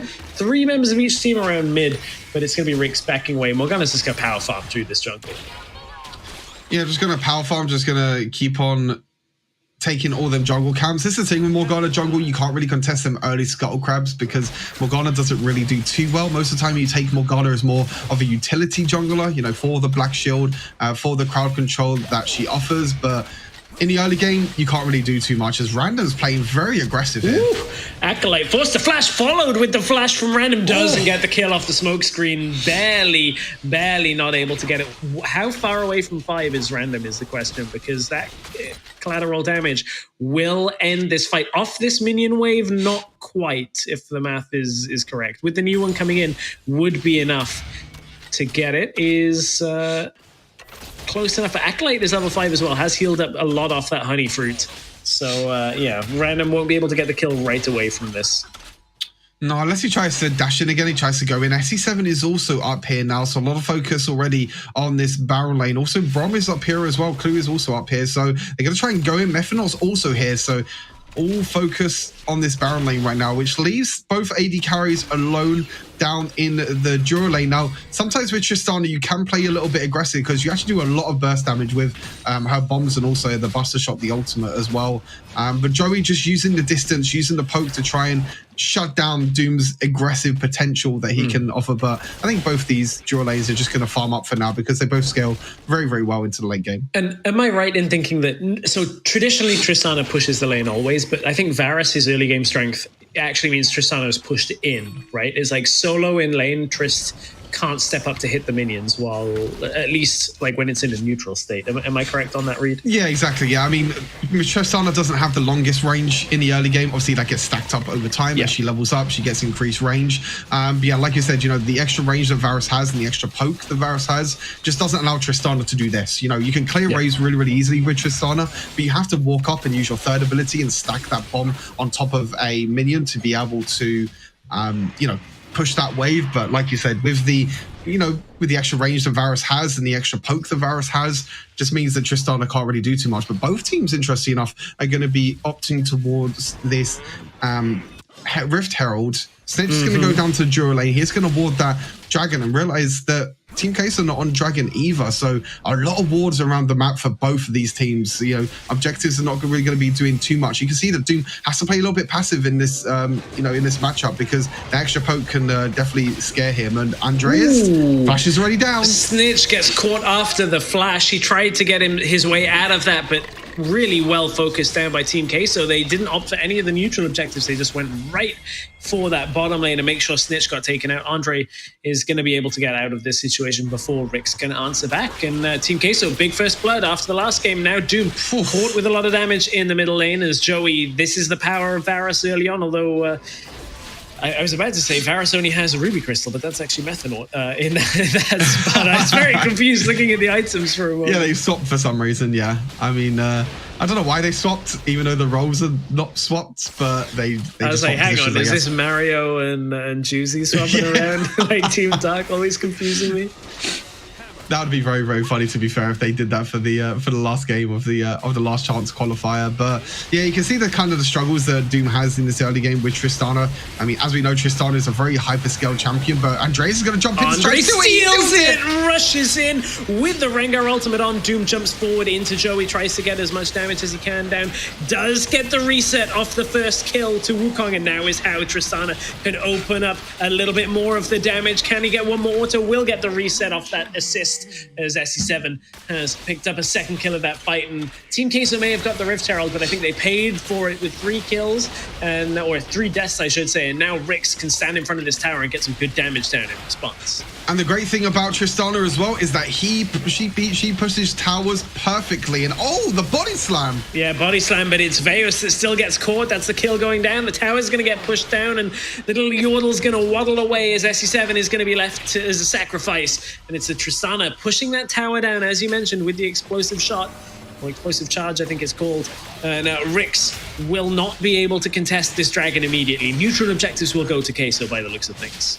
Yeah, I think you'll take that on the side of Rix, especially because you have a Tristana in that mid lane as well. You want to just be able to push out the lanes, and then Joey's just going to have to stay back now. I think if that mid lane tower still does stand for Team Queso, then they're going to have that mid lane priority with Joey. But now they're going to try and get a bot lane tower instead. But Clue's also here with the shield, and Snitch is here, and SC7's behind as well. I don't think they can even get this. Yeah, Doom is roaming down too. If they can get a fight started and get somebody low, that's where Tristana takes over. Stormrazor completed already. You've mentioned Tristana scaling. I think some people don't see Tristana very often in their games, so her range is going to scale with her passive throughout the game. Every level you get increases your range. By the end of the game, she has the highest range of any ranged carry, and basically is ultra safe with her jump, with her buster shot, and because her ability 1 gives her a ton of attack speed, she will just destroy everybody in her path. Yeah, you explained it perfectly there, Stress. You know, that's a great thing about Tristana when it gets into the later stages of the game. We're going to see the team fight again. It was Joey that got jumped on originally, and you can see the fight was very, very split. Doom tried to do as much damage as possible, and it was just a lockdown of the passive, really, from Brom, just showing how strong Brom can be. And then when Tristana gets a takedown, a kill or assist, she's able to jump around, gets another reset as well, but decides not to jump in. But now they're going for more fights. Tristana passive, here we go. Random was burning down, but managed to get the honey fruit, and Doom is just going to run it out, flashes forward for the double kill. This is exactly what Team Queso do not want to happen. The Tristana cannot afford to be given kills throughout the early game because she will terrorize late game fights, and it'll be almost impossible to shut her out. Yeah, the struggle with Tristana is definitely in the early game because, you know, she doesn't have the best range. She doesn't have the best, you know, clear as well. And Joey can definitely look to take that to his advantage. But now 3-0-2 on this Tristana. You can see that he can just walk up now because there's no mid lane tower. Just use that third ability to get the minion wave clear, but it's actually Team Queso that actually engaged onto Random, but they weren't able to pick it off. And you can see Doom, when he gets a kill, he can jump on, uses that flash to get closer to Rengar so he can't use that ultimate to get away. And now it's pretty much full control now for Rix, to be fair. They got the mid lane tower, they got 2 towers to 0. They did lose the Rift Herald and the Infernal Dragon. The Rift Herald is still in the hands of Andreas. It looks like he is just going to use it towards this dual lane, so they are going to get a tower back. There we go. Rift Herald does drop, but Andreas is not having a lot of fun on this Rengar this game. I think we mentioned it in Champion Select. You know, when you're against champions like Morgana, like Brom, like even Tristana as well, it's so hard to try and jump onto any member really of Rix because there's so much CC and there's so much disengage. And I feel like we're running out of time for Team Queso to have a big fight to go their way. I think they need a fight where Doom dies really quickly and they're able to tidy it up. Otherwise, I think there's just too much coming from Doom's damage later on into the game. And you see him run down Acolyte. It's Clue that doesn't quite drop. I thought they were going to pick up the kill from that. And now Methanaut has had to use his ultimate in order to keep the team alive. And now he's getting run down. And Doom, no health targets. That's exactly what a Tristana wants. But he does get locked in place, forced to stasis. And that buys Doom enough time to jump back out after the reset. Now Andre, he's not long for this world as it's SC7 picking up the kills, but it's given Doom the resets all the way through as Veos tries to body slam back in, but Rix slammed the door on him, and now it's going to be a Rift Herald taken down by Rix. I feel like they are in full control of this game, just like Queso were in game 2. It looked like Queso were actually going to come out on top in that team fight, but in the end, Andreas, he flanked to kill Clue in the back line, but then got completely caught out himself. And it was just SE7 with all the crowd control that that he offers on this Morgana pick, Random just being able to go around the team fight as well, and Doom, like you said, with the resets, being able to jump in and out of team fights, use that stasis as well. He has picked up an early stasis to kind of help him out a little bit with the survivability against Andreas, because sometimes it can be a little bit difficult. Does have the Infinity Edge picked up as well, and as you mentioned before, with Tristana, the scaling that Tristana offers as well, it seems like Team Queso have less and less time to be able to try and get an advantage. But now Andrea's looking towards this Baron lane. Yeah, Snitch has been caught forced to stasis and is likely to drop here. It depends on how much that Rix can actually regather from this, as Clue is there with Random. Joey's here as well, though, and look at the damage. That's 2v4 from here. Snitch dropped so long ago, it seems, and there needs to be more follow-up from Queso, as it's now Doom picking one up from this exchange. Random is going to kite back and try and buy as much time. It was actually Doom in bottom lane getting a solo kill, as Clue is going to absorb some of the time here from Team Queso. SE7 is here. He's just going to try and walk these dogs all the way out of the last chance finals. And here comes the Dark Binding. Damage from the Tormented Soil. Queso can't find the kills they need, and SE7 needs to stop for one auto to get the Honey Fruit, and he can't. And Team Queso are losing their minds right now as Rix are going to push things through. I realized Team Queso might think I was calling them dogs. It's just what I refer to as Morgana's ultimate. Just, the chains connect. I was not being thing, VM. to be honest. I realized as I said it how insulting that might be, so apologies, I wasn't going to mention it. I'll be totally honest. I was like, oh, someone dogs? will. I'll get tweets if I don't clarify that point immediately after. This was the fight really right at the start, and you can see it was a very messy fight. Andrea's able to jump in on the back line, but got completely caught out himself, and it's just the extra damage and all the crowd control that Rix have to offer with this lineup, with SE7, with the black shields as well, kind of denying really the engage, and then Veos in the end trying to overstep, didn't really do too much. I'm really interested to see that solo kill for Doom as well. Hopefully we get to see that in the Dura lane, because that solo kill for Doom in the Dura lane allowed him to push 2 towers in the Dura lane with the Rift Tower. Now Tristana's pushing power with the towers with her third ability is absolutely disgusting, because the amount, if you auto attack each time, it means that the bomb on the tower is going to do more and more damage. So able to push out 2 towers in that Dura lane, use the Rift Herald as well, and you can see 11,500 gold on this Tristana. Has the rapid fire cannon as well. So if you thought that Tristana had a lot of range that's scaling into the late game, nearly level 15 as well on this Tristana, it's going to be even longer.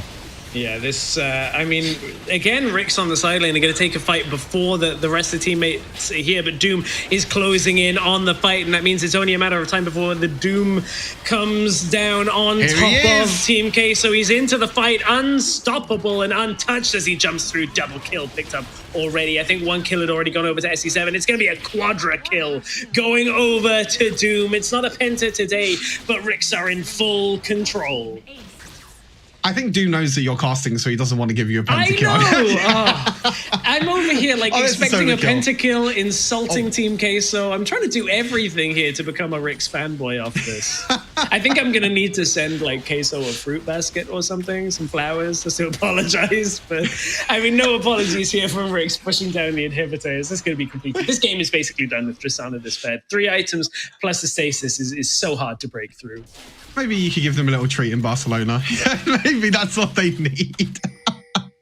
But yeah, Doom do really well with that solo kill as well on Veos in the Dura lane, able to get that solo kill. You can see Veos burst damage is there, but with the extra damage that you could do with that ultimate and with the bombs as well from Tristana, able to get the solo kill. And like you said, 8-0 and 5 now on this Tristana. Has the Mortal Reminder completed, has the Rapid Fire Cannon completed. They're still trying to get picks though in the solo lane, Team Queso. Yeah, they're trying to just fight this out, but I don't know that they can, because Doom has jumped forward onto Joey. It's a flash over the wall as Doom, does he have this? He opts to flash through, but doesn't get the kill for the jump reset from this. And Rix, they still have full control. They forced out a lot of the summoners and the cooldowns available from Team Queso, and now they're set up to just keep pushing. Yeah, they're just gonna keep pushing their way, and they might try and look for... No, I thought they were going to go for the Baron, but they're going to instead just play it safe for now. They're just going to go straight towards the Dragon, pick up the Cloud Dragon for themselves, and Yeah, like you said, Ray, it's nearly a 10,000 gold lead now for REC. It's just a fight in the duo lane. It was, again, Team Queso trying to get these picks and trying to get the team fights, but you can see in the backline as well, Doom isolates Wukong, and SE7 was able to get it as well. And then after that, we go straight back into a fight. We're into a fight. The start didn't even need to be seen. It's another kill going down. REC, they've taken out Andre, they've taken out Joey. They're going to take out the Baron next. As they aren't that tanky, but they can still take it down very quickly. Random forced to back away from this. The team are going to peel down with him as Acolyte. Now going to get jumped on by Doom. Buster shots can actually save Acolyte for a moment before they turn back to the Baron. That's going to get taken down, and there's going to be no stopping REC from here. REC at the third time might finally win a grand final. Don't say that. Actually. Yeah. Don't say that. Doom's only 9-0-6. Like. I mean, Team Queso could come back, but I don't really see a way for Team Queso to come back in this at all. When you have a hyper carry that's this far ahead, has another crit cloak as well, so potentially going for maybe a Bloodthirster, has that final item just to get more physical vamp, so he's able to survive a bit longer during these team fights. But yeah, so far ahead now. Doom nearly level 15 as well, nearly has the full range that you get from the auto attacks, and you'll be seeing Doom doing so much damage now, and so much damage to the towers as well as, oh no, Acolyte forced to flash away from this as they're going to continue pushing through. Ooh, that's a great barrel though, as SE7 gets dropped low. Doom puts the damage down, waiting for the explosion, and he gets it as Doom going to jump over the wall, gets his double, gets the triple. Surely he's opting for it. Buster shot doesn't quite do what they needed it to do, and now they're going to try and get the rest of the kills. It's a triple kill. It's another quadra kill for Doom. It doesn't add up to a penta. I believe the kill was actually from SE7, and REC on the third time of trying, they're gonna 2-1 a grand finals, this time over Queso, to make sure they get the highest seeding going into our Barcelona finals. Really, really strong comeback by REC. Honestly, after that second game, I thought, REC looked a little bit shaky in the early game, but Team Queso, they just kept trying to fight. But this time, REC had enough disengage. I think you said during the draft, it's just the disengage by REC, because I think they realized from game number 2 that Team Queso just want to keep fighting and moving forward. But when you have the disengage of the Morgana, of the Brom, and also even the Buster shot as well from the Tristana, Doom bringing out the AD carry in the final game of the last chance qualifier. I'm really excited for Barcelona now. I think we're probably going to get potentially 1 or 2 patches before Barcelona, because it's still a month away, so maybe the meta might change ever so slightly, but I really hope that AD carries still become a thing, because seeing Doom on these AD carries is just so fun to watch. Yeah, Doom looks, we've barely even had to talk about the best bot lane carries throughout the entirety of the WREC, just from the way that we've been playing a lot of mages, and they haven't necessarily been the most impactful, but Doom, I feel like when he's playing these carries, really makes a name for himself on this. We see how comfortable he can play. We see how much more reliable REC can actually be playing for bottom lane, and that's not to say they couldn't with the mages, because I still feel like Doom was having good performances, but this is like literally get on my back and I'll carry you all the way through from Doom with a pick like this. And it just shows how confident REC feel as a team as well, and how confident the coaches feel as well, because they can pick picks like Jinx, like Tristana. They might not be in the meta, even though they did receive some huge buffs from Stormrazor. It's really REC the only ones that were able to pick up these hyper carries and still win with these hyper carries as well, which just shows you the individual talent of this team. It shows you how much confidence the coaches have behind this team, also the players as well, how much confidence they have with each other. And as Snitch said yesterday as well, all that practice, that has definitely come out on top as well, because at the start of the year, REC looked a little bit shaky with this new lineup, but now with all that practice in the hands of REC, they will be going in as the highest seed from last chance qualifier and will take home the crown of the last chance qualifier victories. Yeah, SE7 on the Morgana looked pretty good as well, just to round out this game. I feel like it was a pivot in the draft where we were like, ooh, there's so many jungle bands, I wonder what it's going to be. And SE7 comes out with this pick and is able to kind of have that presence, keeps Doom secure. There's an AD carry doing 26,000 damage because he was so far ahead in this game. But I mean, that's what we've been asking for. We wanted to see it, right? We wanted to see these types of games from WREC, and we finally got to see them. I mean, I think Team Queso should still feel good about their performance. They still are in the group stage. They still have, I think, been peaking at the right time. There's still work to be done, though, for them. And I think Elke even said that in the interview we heard with him, where it's like, they're not finished. They're not at the peak. So I think Queso still have some improvements that they can make there. I think the good thing is that all these teams that have qualified for Barcelona, they've got some time now to prepare. They've got just over a month now to prepare, to scrim every single day, because we know how much hard work goes into, all of these teams, whether it's the players or the coaches. They're going to be scrimming every single day. They're going to be preparing for them finals in Barcelona, because now that's kind of the next stage of this tournament. Barcelona with positions in the Icon Series up for grabs, which is going to be kind of the World Championship of WREC, which is going to be happening later this year. So I'm excited really to get to Barcelona and see what happens with all these teams now qualified. Yeah, feels like not long until we get there. I say it's like a month, and then we're going to blink and it'll be right there. So it's my favorite thing, though, is like we're going to a LAN event. We're going to see the players taking each other on, face to face. We'll see them there in person. First of all, play the game from this third game. It's going to be one where Doom is just going to jump around the place, I think, on this Tristana. Maybe it's quadra kill, maybe it's triple kill. Yeah, something like that, possibly. Maybe. Play the game. Coming right up. Last one of the online portion. Yeah, it's going to be the play of the game. And this is where Team Queso, again, tried to play aggressive in this duo lane. They tried to play over-aggressive, but they didn't realize that SE7 and Doom would collapse in the backline. But you can see all the disengage from WREC. Snitch flashing away the Brom as well, which I think was a great pick in the end. SE7 on this Morgana, using the ultimate to kind of lock down the members of WREC. And then in the end, Doom on this Tristana getting a nice, easy clean up with the quadra kill. I think when you see low health bars, when you're Tristana, it's just so nice and satisfying to just say, okay, jump, auto attack you, you're dead. Jump to you, auto attack you, you're dead. To get reset after reset after reset. And it was really, really satisfying to watch. But honestly, really well played in WREC to kind of adapt their draft in day number 3. Well, that is all of our games done. We only have a few more things to do. The first thing is to hear from somebody we've heard from quite a few times. I'm just going to lay the gauntlet down and say, I love hearing from Snitch, but WREC, we're going to force you into interviews in person when we're in Barcelona. But Snitch, for today, I'm looking forward to hearing your thoughts on that series with Xandro for an interview.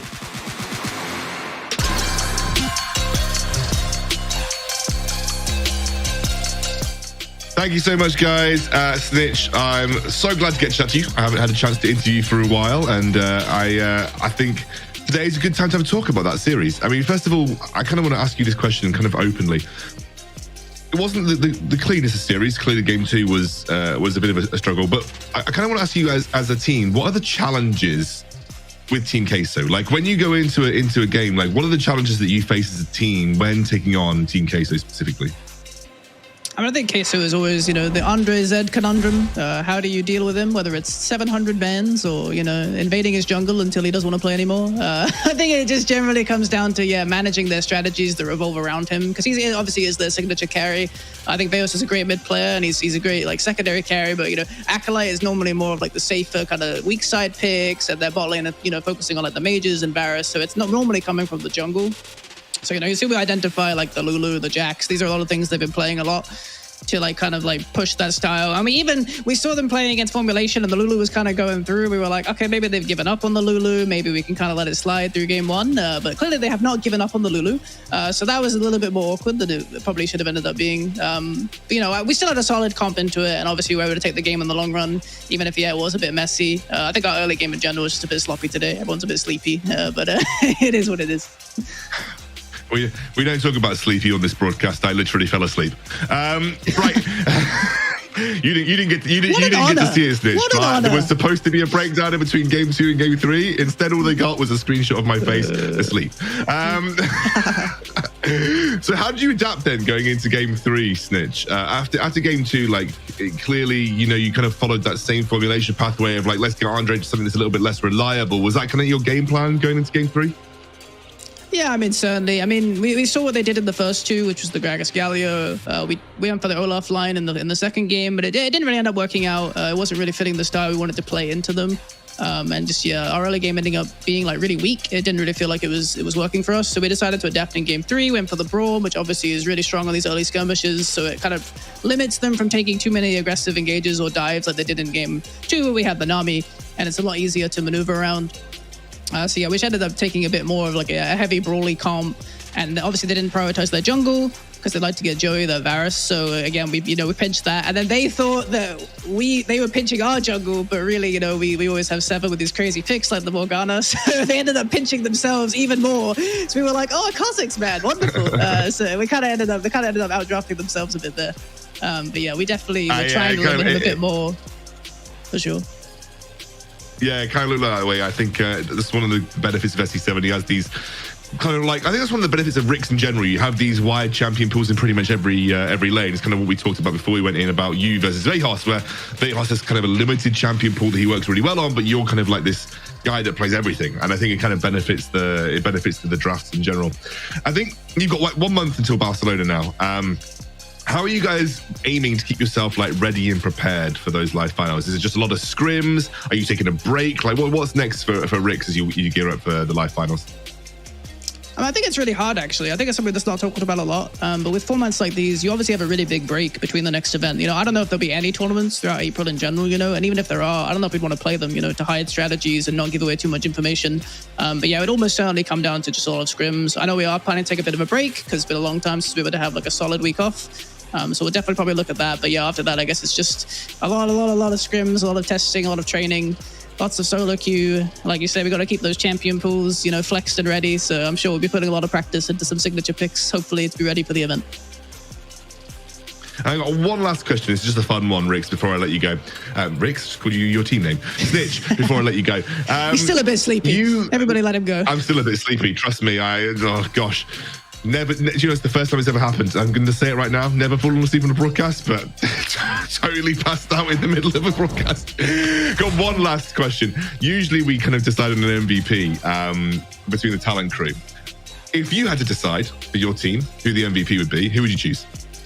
No, I have to give it to Doom, which is, I never get MVP, man. I didn't want her, yes. I didn't play that well today. I'm not begging for it. But last time, I was smurfing. Dude, why'd 7 get it? But I guess we got to give it to Doom. He played really well in game 1 and 3.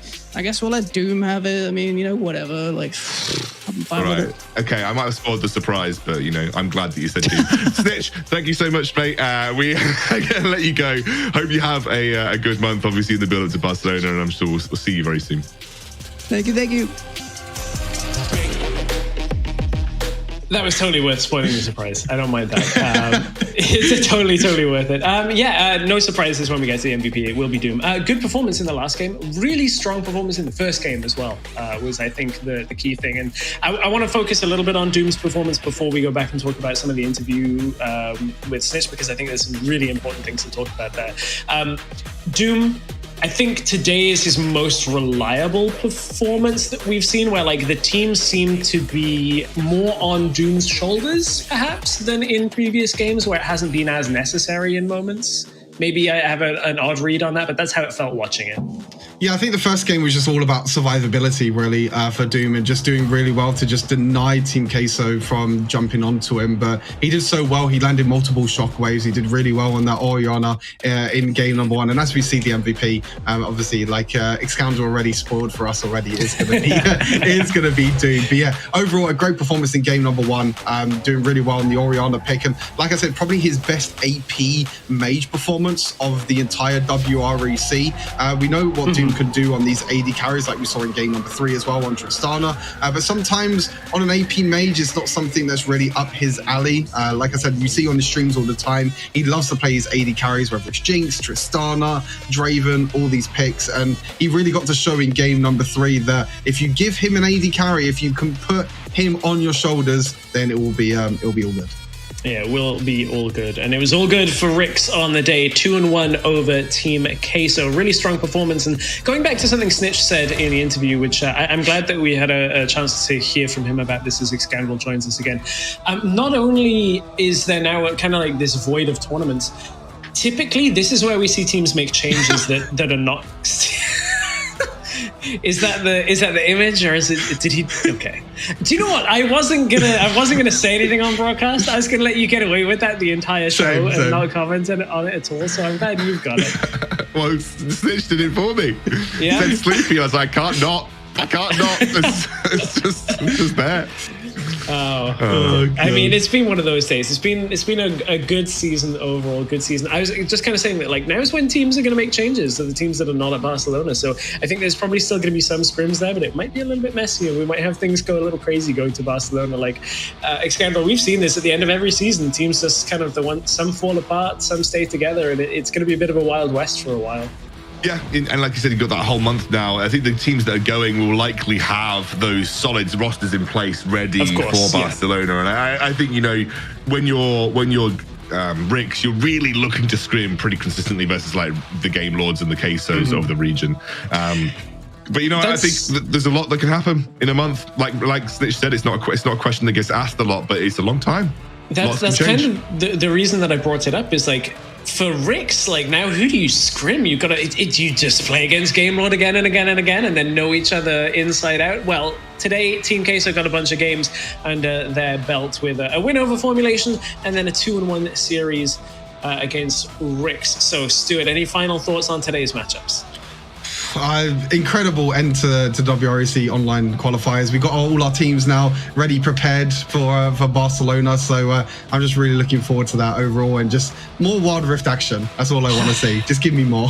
Well, Stuart, I'm glad you were here, but because between Excandral falling asleep and me insulting all the members of Queso during the last game in which they lose, somebody had to keep the wheels on this car rolling down the road. Thank you very much to everybody who's joined us throughout the entirety of the online portion of the WREC, whether that was in chat, on Twitter. Thank you as well to Hells and Carmeline, who aren't here on the broadcast today, but have put in a lot of work to bring you all of the European Wild Rift action. From myself, Stress, that's Stuart and Excandral with me. We will see you in about a month's time, first week of May. Put it in your calendars. We'll all be there in Barcelona to walk you through the finals. Thank you very much for joining us.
Galileo.